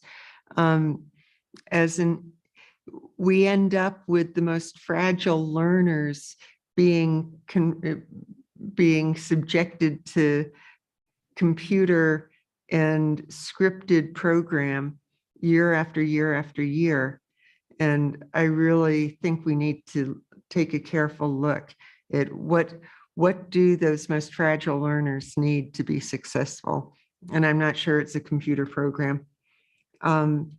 The other part of the input, and I really do appreciate what you're doing just to develop the knowledge base of the finance department. And then I hope that we really find dynamic ways to share that so that we can really take advantage too and make good decisions all together. But the other component of that, the other part of the budget is the legislature. And it's a challenge this year because with a 60-day session, it means we really know absolutely nothing until mid-March for what that budget's going to look like. And that's totally beyond whoever is in office. It doesn't matter at all. It's going to be mid-March before we have any clue. And so I do think we need to keep pushing. The thought of losing teachers, the money is there. So why can't we use, when we look at the SEG and FTEs, why can't we use the decline in enrollment to make smaller classrooms and better instruction instead of using declining enrollment to once again face the same problem of shortages and layoffs and larger class sizes? I mean, it makes no sense to me in terms of what we could be capable of in the state. And I think the legislature needs to hear that. Final comment, it's after the 20th day and virtually every school that I have talked to is now receiving the refugees from the charter schools that have been pushed out. And that is objective. And it's happening all over. Thank you. Board Member Dominguez. I want to piggyback a little bit on what Board Member Yolanda Cordova Montoya said about the opportunity before us. We have an interesting combination of veteran staff or seasoned staff and new staff. And I'll include us in that. I think we need to remind ourselves. But I'm really thankful that in the finance department that we have Rosalinda Montoya and Renette Apodaca leading and doing some exciting and tenacious, really focused research for us. And yes, I would love for us to have a conversation. And I know I heard this at a national, maybe it was at the school board, New Mexico School Board Association, but somebody said, and I've heard it nationally, let's start talking about funding the kinds of schools that we need, right? Versus funding enrollment, which makes no sense, especially here in New Mexico, where here in Albuquerque, 70% of our kids are Title I. You cannot drop off those, what the state has, and the city, perhaps the county, what they have refused to fund at our doorstep every morning and expect us to work miracles. So yeah, we get those emails, do your job, right? All of us do. Well, maybe we need to take that message up to, in a friendly tone, of course, to our fellow legislators. That's it. Thank you. Board Member Milo Aragon. Okay, so I'm going to agree with Member Peterson. I mean, some of the things that they're just doing, especially to our youngest children, in my opinion, is not what they should be doing at all. And we know that. And I think all of us here on the board know that. And for sure, I know Barbara and I have just agreed on this for years and years. And I too have asked over and over again for a program audit. If we don't know what the return on investment is on programs, then we keep everything from the past. We don't know if it's working or not. So we're starting almost from our previous budget, kind of, and not necessarily building a budget based on what's best for the kids, which is what we should be doing. And that is, I will always say that we should be building a budget based on what we treasure, and that's our kids. And so the only way we're going to do that and stick to what this entire board wants to is making sure that there are positive outcomes for our kids. And that, I hope, is going to definitely be the focus. I know when we're saying, well, you know, we're not, or APS isn't anyway. You said there was just an adjustment to FTE of like 7.5 reduction. And so you were looking at the program then, and what was, I'm hoping, was working, and you weren't looking at enrollment. You were saying this program is good, so we're going to find the money, right, to keep that program going. So my question is, there are some great programs out there, and there are some that we know who some of them are that are not so good. How, if we don't have the money, I can't imagine this happening, but let's just play that out. If we don't have the money to keep those good programs and the money's not there, we can't find it, then what will happen to those programs? And that's another question, and there's really not an answer. So I'm just kind of talking. There really isn't an answer there. So then my other question is, I'm looking at these numbers and I was looking at the year before. So the FTE reduction, there was 170 reduction of 171, but adjustments were made. So it ended up being a reduction of 123.55. Now, which one, if you know, I don't know if Ms. Montoya or Ms. Apodaca knows, which of those is typical? The one that just, happened with a 7.5 reduction, or the 1.355, or was that just because we're coming out of the pandemic?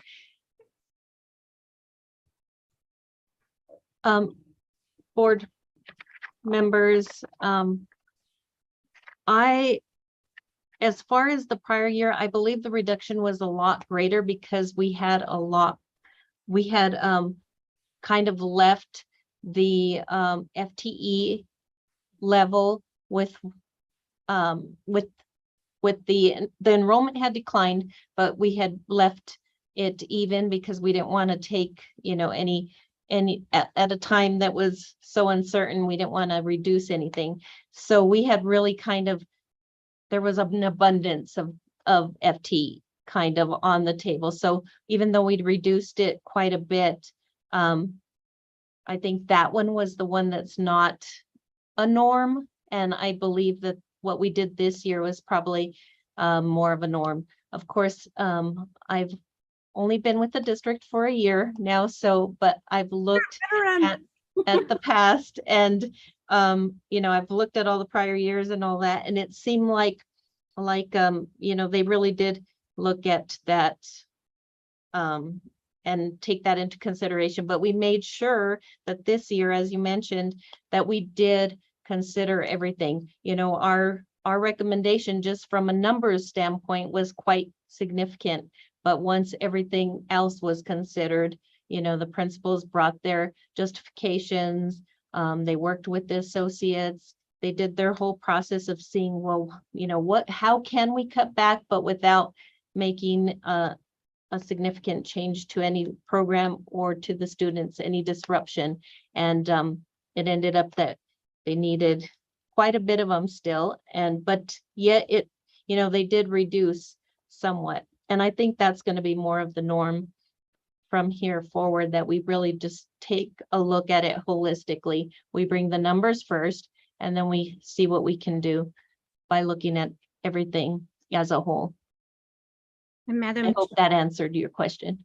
Board Member Mueller-Aragon, I think a lot of the change too that we saw was in the enrollment at E-Academy, particularly the K-8 was much lower than it was last year.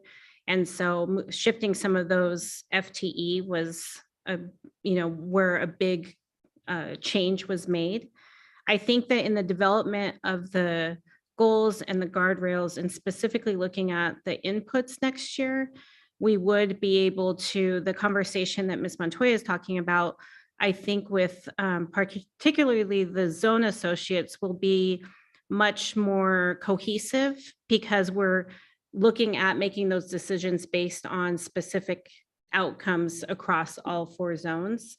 Unfortunately, one of the problems I think that many of the schools are facing is that the FTE needed, we don't have the person to do it. So they aren't as, compliance, they definitely want to keep compliance with the ratio of students to teachers.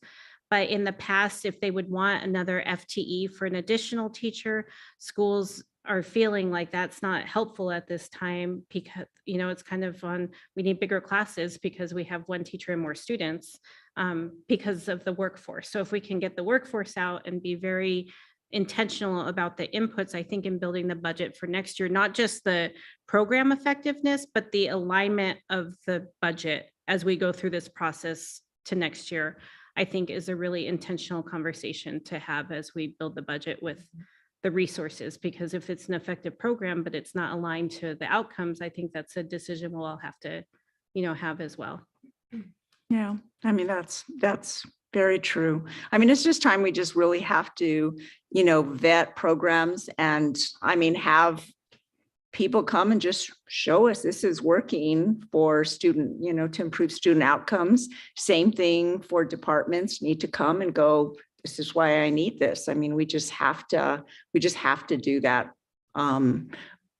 We just never know from one year to another, honestly, what kind of a budget we're going to have. Looks good this year, but you never know exactly. So hopefully we start there. Then I just have a question.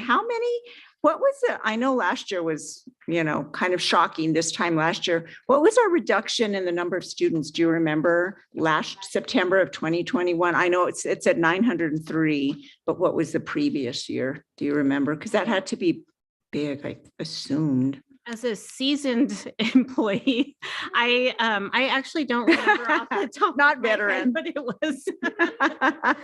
She used seasoned. Seasoned. That's better. Yeah.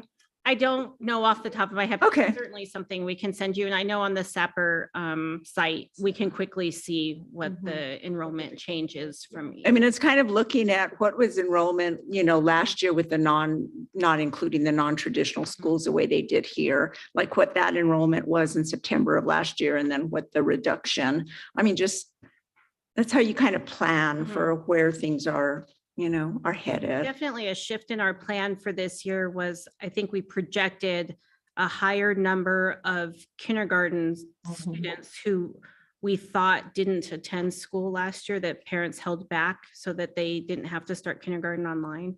And they didn't appear. They didn't magically just come up somewhere. Okay. I appreciate it. Thank you. Thank you. Board Member Montoya Cordova. I'm done. I had my comments. Board Member Jackson. So a couple questions. So just looking at this very last page, I appreciate the mention of what you were doing in the planning process. And it just raised a curiosity for me as to how this is anything different than what you would have done the previous year or years.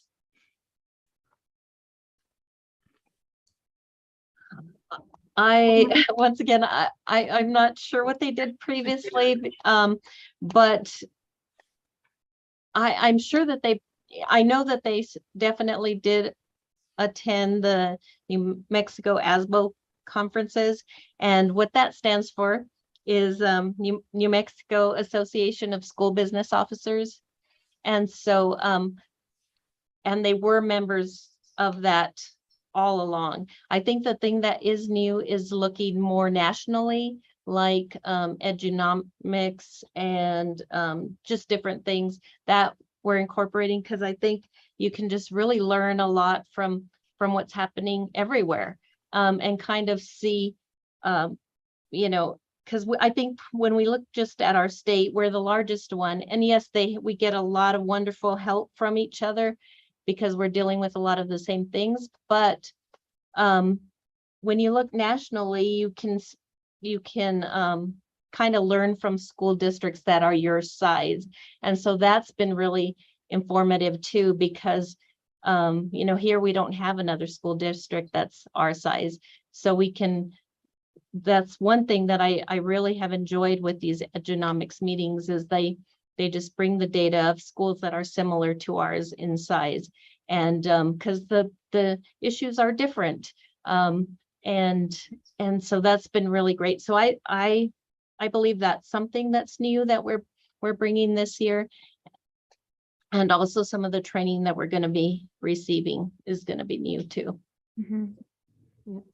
No, yeah, I think that's great. And then the line where it says researching other budgeting approaches, I would be really interested in future meetings to learn what some of those other budgeting approaches are and how they can be effective for what we're doing.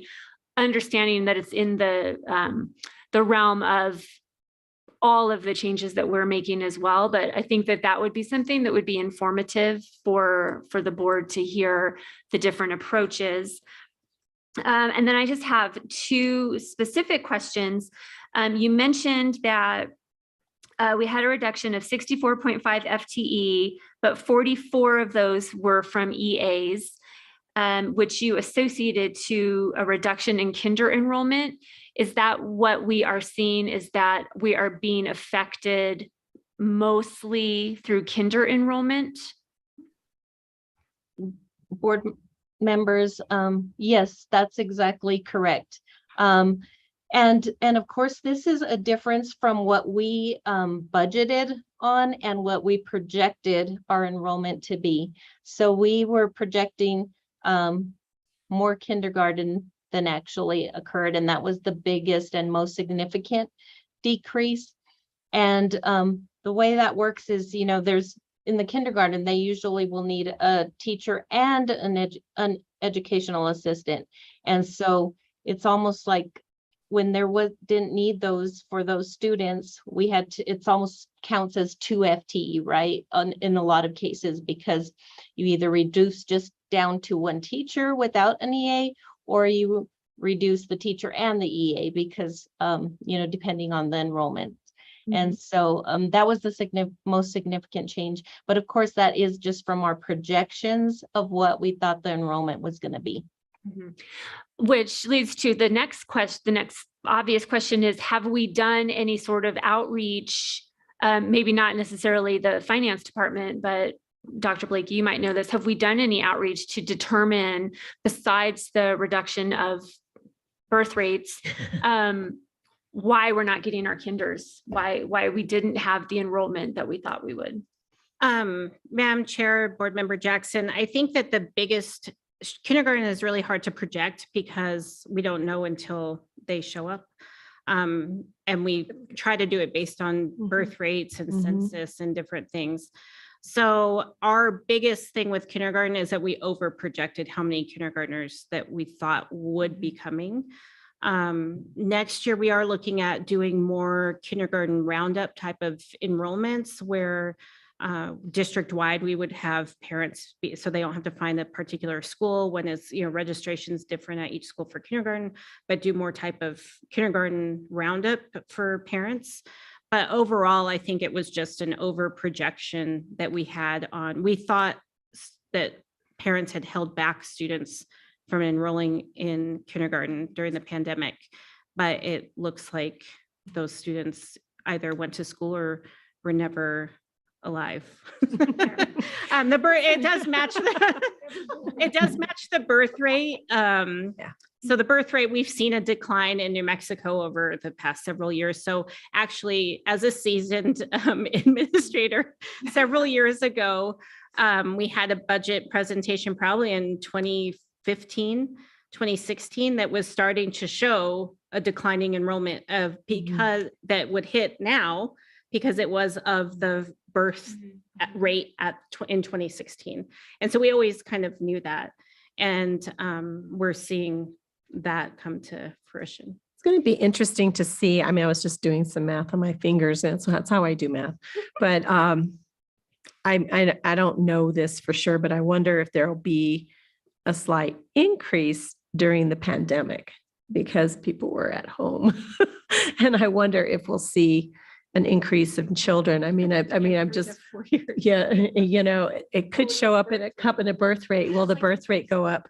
No, yeah, I didn't want to be crass, but, I was thinking about that. Will the birth rate go up as a result of, people being home? So, but you're absolutely correct, Dr. Blakey. I mean, in terms of like, even with workforce forecasting, we're looking at all of those things as well, because we're going to have a really significant shift for a period of time in New Mexico, because our workforce is also declining because we also don't have, it all shifts this way. But it's going to be interesting, I think, especially in our workforce population, come 6-7 years, it's going to be really significant. Oh, sorry, I still had one more question. Well, to add on to the the disappearing children. Are you seeing a decline? Well, here's what I've noticed, obviously, because I come from the early childhood community-based programs, specifically mine and some of my colleagues. We had several parents choose not to enter kindergarten and hold back this year because they just felt their student wasn't ready and wanted more of, that concentration before they moved them over to public ed. So God willing, hopefully next year they end up, making that transfer, but we're still seeing it. That's interesting. Yeah, to date. That's good. They are alive. They are alive. They do exist. Yes, they do exist. Maybe over budget for next year. Right. So that's my last question. Okay. So my last question is, so back in June, when we were having the budget discussion, we did ask for a list of projects at each of the schools. And I think we were told that would be coming, but we still haven't seen it. So is that coming? And if it is, when? And is that something that is present in the budget book that is coming out I think you said mid-November is when the budget book is coming out. So I think this is just a circle back to, we asked for a list of projects back in June, but we still haven't received it. Can I ask a clarifying question? I just want to understand. Can you define for me what's a project? I mean, what do you mean by a project? Sorry, programs. I was like, what's a project? It was that silly P word got me. Okay. Yeah, programs. I think, we asked for like specific programs at schools, and we kind of got some information, but there wasn't much specificity to it. And so I'm just wondering I'm not wondering if it's coming, I'm wondering when it's coming. So again, can I just clarify another question, just to clarify just again, because I want to I'm trying to wrap my head around it. So if I was to look at and say a program, would that be kind of like an AVID program, a math intervention program? I don't know what we mean by a program. We wanted metrics. We wanted data that justified, especially with the big, largely funded programs. Are they working? And what's the data that justifies? Go ahead. Well, I was going to say, That was one question. That was like the program audit. The other was, what's the implications of the cuts? How do we make a decision to approve a budget that had cuts if we don't know which students and schools and communities will be most impacted by those cuts? So particularly the Yazi Martinez kids, students, how are changes in FTE reductions going to affect those students? How are changes in FTE reductions going to affect Title I and at-risk schools? Which programs are being cut? There was a lot of talk about, when we talk about the cuts, it shows up in FTEs, and so you may lose your ROTC staff. That's the type of program at one school, but they go to another school. And that's what we were asking, well, how do we know? And that was the level of detail that wasn't ready in end of May, early June, that we were told would come later. Yeah, and I'm trying to, I'm starting to understand, because I'm thinking about us as we're moving into this space, right, where we're doing this goals and guardrails, and we're setting up these pieces. Because one of the things that I heard from this particular board retreat is that once we're real clear about what our goals and our guardrails are, we're setting the expectation, right?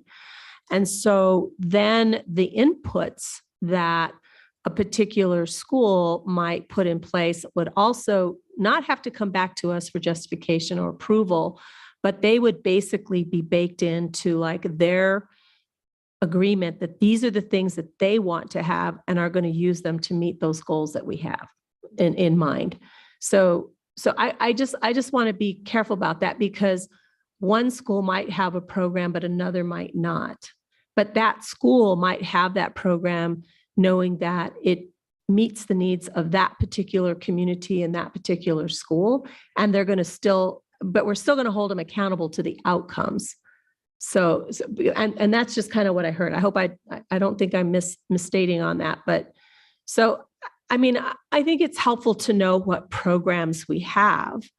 I think this last year was really difficult because one of the things that the superintendent also told us is that the cuts this year were hitting the school a whole lot more. So we held them harmless the year before, and we made some deeper cuts this year, and we had to because the enrollment was also just not going to be there. So I hear what you're saying is like some of the schools had to make these really tough decisions because they just didn't have the enrollment either. And so, how do they balance needing to balance the classrooms that they needed to fill and still be able to hold on to some programming that perhaps was going to help them, sort of move the needle on some other things that they wanted to do. And so this sort of like an example, like went to visit a school last night and was having a conversation with a group of teachers. And there's a teacher that is teaching a classroom that's made up of both second and third graders. And the class size is pretty big. But in order to get another teacher, it's kind of like what Dr. Blakey was talking about, it's just not there either. So it's like, how do they make that? How do they balance that? It seems like there was some really tough decisions that needed to be made there. And they're still trying to align because right now they didn't expect to have that. They don't have enough to make a third grade class. They don't have enough to make a second grade class, and they can't really split them. So it just seems like there was some really difficult decisions that needed to be made. And I get that. But I think also we weren't clear also because we didn't have our guardrails. We didn't know.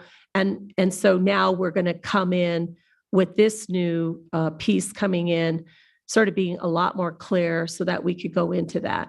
I mean, I think it is important to know that, what programs, because it's probably preemptive. I think now's a good time to do it. Start to look at that, saying, are these programs really, and but to what end? I mean, like, what's a good program and what's a bad program? And I think those are the things, because a good program implementation at one school, it might be the way that it's being implemented is probably doing a much better job at another school, but it's not doing such a good job. And so I don't want to lump like all AVID programs, if one isn't doing well, maybe it's not a right fit for that school, but it's a good fit for another school. So I guess I'm just trying to figure that part out in my mind. And I think it's something we're going to have to wrestle with as we're going through, through this process of, with our goals and guardrails and setting up the expectation and then allowing the schools and allowing our staff, who are the experts really, because they're there on the day-to-day basis in terms of like, what are going to be the inputs, and then how are they going to evaluate those schools against the accountability that they're going to be held against as well. So I'm just trying to wrestle with that in my mind a little bit. Yeah, I appreciate that. And so I want to differentiate between the program evaluation or program audit, which is the data, information, research around which programs are using, from what do we know about what services, resources, supports, programs different kids in our system have access to.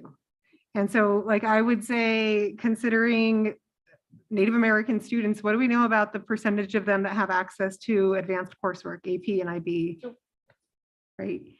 Did the AP English teacher get cut at Rio Grande when maybe that teacher should have been protected there and cut at a better off school? So that was the trade-off information that I felt like I was asking for in June that was promised later. And I felt like, I don't know how you felt, it was your question, but it was just sort of this information is coming, just trust us. And so it's like, when is it coming is the question. The last thing I'll say about the program evaluation is, from a research standpoint, it does make sense to lump all AVID programs together, to know, does AVID work systemically? And then that will show you where it does and doesn't work, and you'll have your positive outliers and you'll have a better perspective on that type of thing. But I think it is that type of analysis that we need to be bringing overall.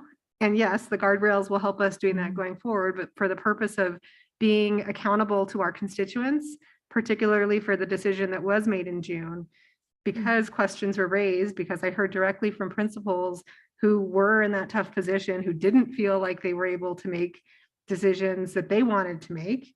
And I heard directly from parents and community members who had no idea what was going on. So it is like, for me, it's from an accountability perspective. We said this information is coming, so when is it coming? Okay, and that makes sense. I mean, I thank you for the clarification, because I think that's one of the things that's, I think, where we kind of have faltered a little bit, is like being really specific and concise, because I was still kind of grappling with that. I think you can look at AVID overarching for sure to see if systemically if it hasn't, but knowing that in some places, maybe it's not meeting where it needs to meet simply because of professional development too. It could also be that it's not being implemented with integrity. And I wouldn't want to lose it at a particular place if that was the case. Do you know what I mean? So I think it's just sort of like looking at it in that perspective for sure, is that as we're doing that evaluation on those pieces, because AVID has a lot of great outcomes if it's done with fidelity, right? And if it's done, And so that's it's done with integrity. Design, right? And if you're looking at causal or correlation and all of those other things, that folks who actually do program evaluation would design an evaluation that would answer those questions more effectively. So it is more just a request for from just what programs what was the impact of budget cuts on students of color, low income students, English learners, and Native American students, the Aussie kids? In terms of programs? Well, the initial question was programs and FTEs. And then Okay. Scott responded, well, those are the same thing. So it was the questions that we put in the email following the May 20 something budget meeting. And then we got follow-up before the June budget meeting, but there was much that we didn't get. So just for clarification, what you're requesting is a list of programs we have current, not the program evaluation, but just a list of programs we have and at which schools. But then what I'm hearing from Board Member Gonzalez is, would you like a list comparing it to last year? Like if there was programs at certain schools, here's a list of all the programs we have at these schools this year. But do you want us to discern if it's different than the list from last year? I mean, I'm sure Board Member Gonzalez will clarify, but I would say yes, because that's where we can see the impact. We need to see if it was cut.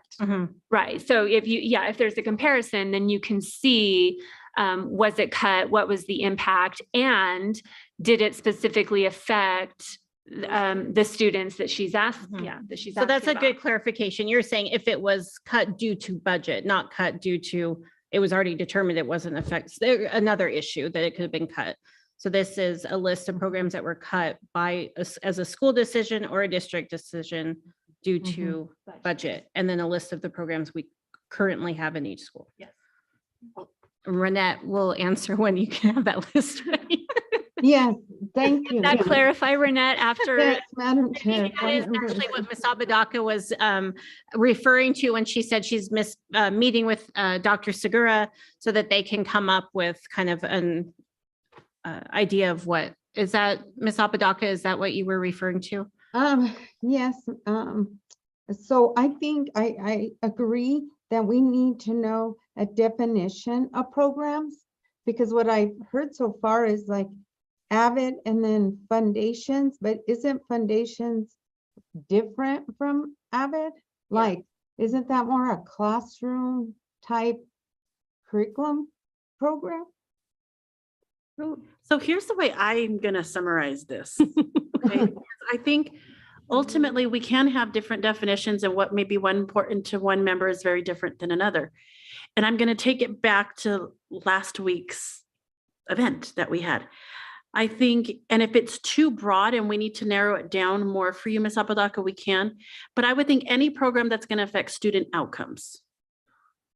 That's hard. But again, this is what, it's not everything, because I think many times, again, they're there for the adults, but are they truly having an impact on our Very students? specific students is what we're looking at. Mhm. Is that correct? We're looking at the plaintiffs of, we want to know programs related to ELL, Native American. Native American students, Disability. special ed, and Title I children. But what's the fourth? Hispanics, right? As part of the there were 4 plaintiffs represented in Yazi Martinez. I'm not sure I got them all. Native American, Hispanic, ELL, and special ed. And Title I, yeah. So for clarification, it would be programs that are instructional materials as a program. So a program can be an instructional material or just programs that are aligned to an FTE that's teaching a program, like a I would think class. it's both, because Oh, it even affects the budget overall and purchasing and where our funds are allocated. Well, again, for me, the like foundations is not a program. That was more, is it working? We've chosen to invest a lot of money into that over a lot of years. And is there a return? That was back to the program audit and program evaluation. Back to the May, whatever meeting. The primary question was, if we make these cuts to the budget, how are they going to impact Yazi Martinez students? And the way to measure that was by what is being taken away from them. And I know that's really broad, but so I use the example of advanced coursework like that, whether that's a program or an FTE, it is something that a Yazi Martinez student may not have in our district because of decisions that we made. That's the type of information that is important. What was the impact of the budget cuts on Yazi Martinez students? And for clarification, that would be curriculum or class offering or class programs. Like you said, like AP, IB, Avid. So many. Yes. Would CTE be in there? Yes. Well, and again, this is sort of what Scott's response was that we would get it later. And so I don't want to create more work. I think it's more, is this part of the November budget book or not? And if it's not, then I don't want you to go and like have to do a whole bunch of work. I'm just wondering, how do we know the impact of that budget decision again on the Yazi Martinez students? So with each of the, I'm trying to go back and think about this because I think we had a list of the schools and we knew the budget reduction for each of those schools. And if there was a reduction in an FTE or something. So if a school had that reduction, it would just be a quick summary, what was taken away as a result of that reduction. So like Rio Grande had I don't know what, I'm just making this up. I'm just making it up. So if Rio Grande, I want to put that out there. I'm just making it up. So if Rio, it's my disclaimer, don't write this down, Esteban. So if Rio Grande had a reduction of 2 FTE, what was that 2 FTE loss in? What did it result, in not being able to offer an advanced course? If that, I'm just making that up. I don't think that's where it was, but sort of, I guess maybe that kind of a description would be helpful. Okay. Yes, we can get that information to you. So, and I probably remember in the spring, one of the examples was Jefferson cut art. So art was the program that was cut because they lost the FTE. So I think that we could get something like that together if I clearly understand what you're saying as far as, but it sounds like you're also asking for what does each school currently have. So if we give, that's what I thought Board Member Jackson's question was originally, was a current list of programs at each school. So if you see, I know Board Member Tapia Romero has mentioned that West Mesa doesn't have choir. So that would be like on this particular list of here's the schools in each program they have? Or do you only want what was cut?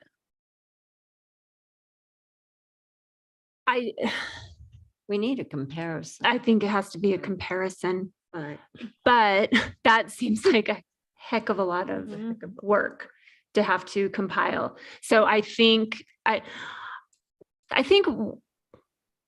this is twofold. First of all, it's stressing the accountability that was requested back in June. Very, and it's not to, Ms. Apodaca or Ms. Montoya. It's just, this was requested. It was clearly stated in June what was requested. And so I think at this point, because we've moved forward, it's more a look at what was cut and what was the effect. And after that, once we have that, I would love to see a list of projects, but I think that's a second ask. I think for now, it's a new world. We asked for accountability. We still haven't received it. So we're pressing you to receive that. And secondarily, if we could have that information, the first information, and then we'll get the projects later, or sorry, programs. And I also know that when the budgets were being made and they were being presented and they had that cut, enrollment hadn't occurred yet. So some of them were still also trying to figure out what course, especially in the high school level, I'm thinking in terms of what courses were going to be made, right? Because if they don't have the enrollment, it's hard to offer a course if they don't have the enrollment. So I think on the elementary, and especially the elementary schools, it might have been a little bit easier to describe that. I think on the middle and high school levels, that's where the programming or those other like additional courses like the extracurricular, I don't want to call them extracurricular, but because some of them are really electives. Thank you.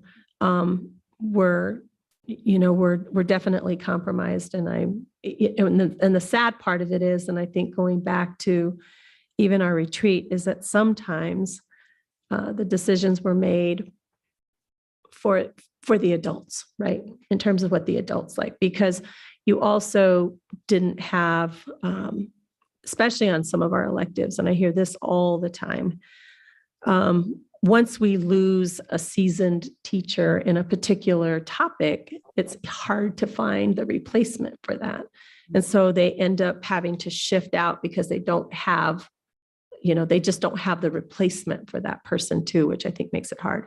But I think it would probably be easy to do this was the loss at this particular school, and this is how they mitigated that loss, or what they took it from.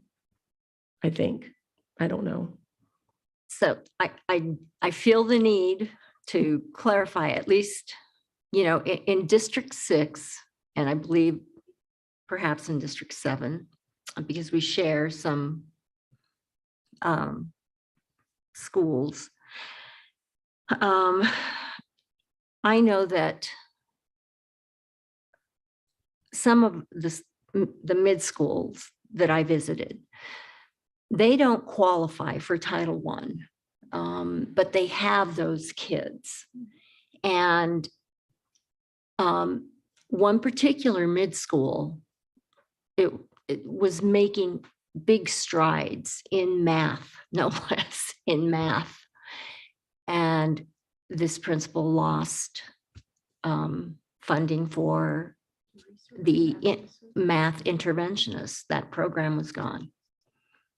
So So- that would be an example of something from, that's the program you're talking, those are the types of programs. I just want to make sure that we as. I know what that we're I want to make sure that that is included in this, because that definitely impacted the Yazi Martinez kids, Title I kids. I mean, it's not a Title I school, but that population is there, and it most certainly impacted them. And I get that there's a bigger need somewhere else, a more concentrated population. And it's the heartbreaking reality of our district. And I'll take that anger but politely, to the legislatures. So I think it might be easier if we sort of pare this down and be a little more focused. And I mean, I think I would really like to hear how the cuts have impacted schools and see that sort of across the board. I think that would be helpful. I think it's easy to say, well, it's done for adults, not for students, but there's a reality of what teachers are certified for. What students in a particular school are attracted to because of whatever. I mean, I'm just thinking, for instance, garden programs. I know one school that has really integrated that garden program into not just serve their social emotional part, but it is a meaningful part of their science and math instruction. And it's really used for that. That's not across the board everywhere, but it's really impacting that particular school and those students. So how much flexibility should there be for that level of expertise in that school dedicating funds? And I think you can make a case, but I think that specific doesn't really help us as much as saying, okay, we know that AP courses impact students' future. We know that if students take AP classes, that they are more likely to go to college and complete college. So let's take a look at AP classes that are offered across the district and what kinds of support they're getting, how many students are enrolled, what subject areas are being offered. I think it would help if we said, okay, let's look at AP and the way it's being used.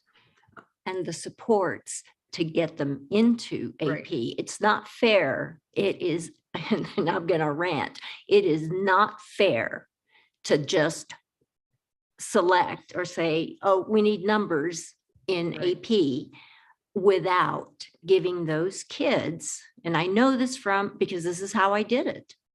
I gave them the support over a summer program so that they would not feel less than in that class. Right, not put them in so that they can be thrown out. Right. But to put them in so that they can be successful. Or, you know, arts programs. Thank you. So where do we go? So to wrap this up, I'm going to bring us. Let me So just. yes, hold on. Hold on. Time out. I'm going to bring us back in because I think we could have lots of discussion of what we feel and the way it needs to define. And I want to make sure you're clear on what the direction is, because that's a huge caseload we're giving you. But to remember this too, like Ms. Apodaca and Dr. Blakely, you all have the resources to our team, our coaches, to say, okay, here's what the board is requesting. How do we respond to them and give them information, making sure it's useful information that we can make decisions for it, not just for the sake of having information, but to truly use it to take action on going forward. You know, and I think we're going to just continue to do the same, because again, we have to align with what our goals are, not just requests, you know. And I think this request does align with the student outcome side of it, but just to make sure we don't throw more on everybody's plate than what's needed at the same time. Fair enough? That's fair. And I do think that this actually will give you information that you can use building the budget forward too. So I think it's not just helpful past information, but it will be helpful future information. Just for clarification, you would like a list of the cuts to programs at schools that were made last year and how those cuts impacted students, particularly Yazzie Martinez students. And if that's the ask, I think that we could get that by the next meeting. I'll leave it up to you all if you would like it at a finance meeting or an instructional meeting. It could probably fit into either. But I think by the next finance meeting, we would be able to get that information. Okay. Thank you. And Ms. Montoya, thank you for your presentation on this particular item, and Ms. Apodaca, you and your team. And yeah, your patience in particular, because I know you're like, golly, we had one presentation and you know what happens from there. So thank you. And obviously, you know, again, I just really want to stress to keep us focused on what our overall plan is going to be, you know, as we move forward. And you know, because obviously even going into this particular meeting before we had the retreat, and I want to open it up to you all too, to ensure that the process we have, you know, and for me, particular to finance, in terms of the timeline where we receive the documents for finance meeting, and then in turn, we have time to review it, submit questions, receive the answers, and then come to meeting. Do we feel like we need more time? Because I want to make sure I'm cognizant of every board member's desire to receive information and way to process it, because all 7 of us are very different. You know, so I'm open to suggestions on what you feel would work appropriately as we move forward. I think the process that you laid out worked well. So we receive the packets by the Friday, questions by Monday, and then the finance team, you all have time to take it a step further, because I want to be cognizant too, because I want to be mindful of what you need to, Board Member Miller, to go and ensure that you have enough time to ask your questions and to go back through and, you know, make sure you have the information needed. How can we make sure that we're? No, I think what would just work is that I had all my, you know, million questions like usual, that if we're going to take them off consent, is it put them on consent? Are we going to do that before for our next finance meeting? And then we just pull off if any of us have any serious questions, that everything except for certain things that are going to be major discussions, but everything else will be on, except if one of us says we want to pull it off consent.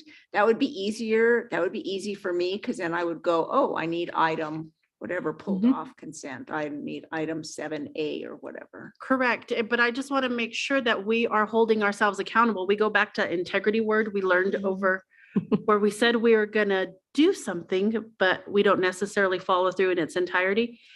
You know, of if there's further questions, making sure we do vet the project in its entirety to give the team appropriate time to research and make sure they get those answers back to us. So I have no problem pulling something, but I want to make sure that we did our due diligence beforehand and asked the questions that were necessary. So I'm wondering if it would be possible to get the information even just a couple days early, and like on a Wednesday instead of the Friday, because if we're getting it on Friday and the questions are due on Monday, that only gives them a short turnaround. So I'm wondering if we pushed it back even 2 days to when, and I don't know if that's a challenge, but Wednesday, so that questions are due by Friday, so we get the answers by Monday. So I'm going to defer to Ms. Yeager. I just don't. I'm looking, because I know that could be a big ask as well. So if we say, she's suggesting Wednesday, we do Friday, can we compromise on Thursday? So actually, I really need to defer to Ms. Apodaca because it's her finance people that have to push all their deadlines back before they can get them to us. And some months we really struggle. So I would have to say if they could, they will need to push their deadlines back. And I don't know if that's possible. So Ms. Apodaca, I'll put you on the spot. Thank you. Well, I will definitely talk to my staff. And I think if we give them enough notice, so I would say probably not for the next month, but I think if I can talk to my staff and we can see what processes we can put in place, that is a possibility. And I like that. And I just, again, want to remind the board that we have to do our part. You know, if they're gonna, lack of a better word, bust their butts to get us documents early and we're still dragging and reviewing them a couple of days before, that's just not right. Again, it goes back to integrity, what we've learned and what we're trying to embrace. Because again, the big phrase over last week, it says student outcomes don't change until adult behaviors change. And we want to continue to embrace that. And it's going to take, like they said, it's probably going to require a lot more work for us on the back end and a lot more reading and research, you know, what we do on our own. So when we come to the actual meeting, we can be productive and move forward. And to make sure sometimes we're not saying statements for the sake of saying a statement. I'm trying to be careful how I craft it because I don't want to sound harsh, but really making sure we're aligned with the agenda and what is relevant information that is specific to the topic. Because it's really easy for us to go in several directions. And just bear with me, guys, as I'm still new in this chair role, I really want to, you know, guide us just to be more productive and efficient with our time going forward. I would also, Madam Chair, is that if we do, I mean, after Ms. Apodaca talks to her staff, if we're asking them to get us the material like on Wednesday, we also have to think about the people on the board here that are working. And so, I mean, for me, it's okay. But for some of the board members, they can't get to it a lot of times until the weekend because they are busy. And Wednesday, we wouldn't get to it because then we have meetings on Wednesday evening also. So we really wouldn't get to it until Thursday. And then people that are at work would have to have everything done by Friday. So it's like you have to balance that out. Here's the beauty of this, because for us, this is a new process. But we have some great experts that have worked with other districts that helped them work through deadlines and their processes and what we're doing to move forward. And that's where I guess I find my reassurance of knowing that we're going to have some things that we got to work out. But overall, if we're focused on the end goal and what we're headed to, I think we're going to get there. And I really believe it'll end up making it easier for the staff in the long run. You know, because we're not throwing them curveballs at the meeting and having questions that they weren't prepared for. Because many times later when we get the answers, I was like, what was that question? Because my brain has already moved on to what the next items are for that week, you know? And, but Ms. Apodaca, just let us know, like, you know, obviously when you and I talk as well, what is working for your team, what's not working. And we'll do our best to be flexible as well and make sure we come up with a system that complements both sides. I feel very confident that we could do that. Thank you. So, and I love some of the words we heard tonight. I heard a lot about inputs. It's like, yes, yes, great words. And also, if we're going to like be cutting back on some of our committee meetings, I might actually have an evening to do some work. So You're right, 100%. So that could work. So thank you, Ms. Apodaca. Thank you, Ms. Montoya. So the next finance meeting will be held on Wednesday, October 26, 2022 at 5 p.m. in the John Milne Community Boardroom of the Alice and Bruce King Educational Complex at 6400 Uptown Boulevard Northeast, or virtually at www.aps.edu. So this meeting is adjourned, followed by a special board meeting.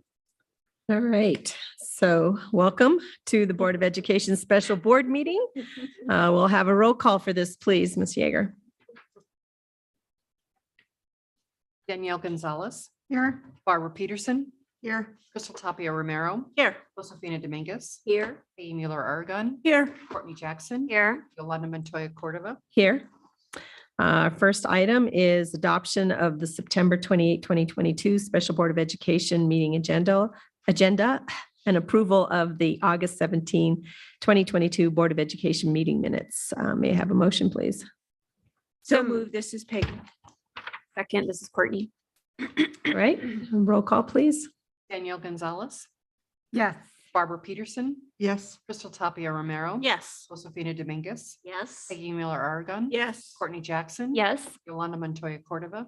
Yes, and so our next item for consideration for approval of the September 28, 2022 Finance Matters Discussion Action. This is a consent calendar items, items 1 through 12. May I have a motion, please? This is Crystal. So move. Second, this is Barbara. All right, roll call, please. Danielle Gonzalez, Yes. Barbara Peterson, Yes. Crystal Tapia Romero. Yes. Josefina Dominguez, Yes. Peggy Mueller Aragon. Yes. Courtney Jackson. Yes. Yolanda Montoya Cordova. Yes, announcement of the upcoming board meetings. The next Board of Education meeting will be held on Wednesday, October 5th, 2022 at 5 p.m. here in the John Milne Community Boardroom. And the next special Board of Education meeting will be held on Wednesday, October 26th at 5:15 or immediately following the Finance Committee meeting in the John Milne Community Boardroom. And with that, we stand adjourned.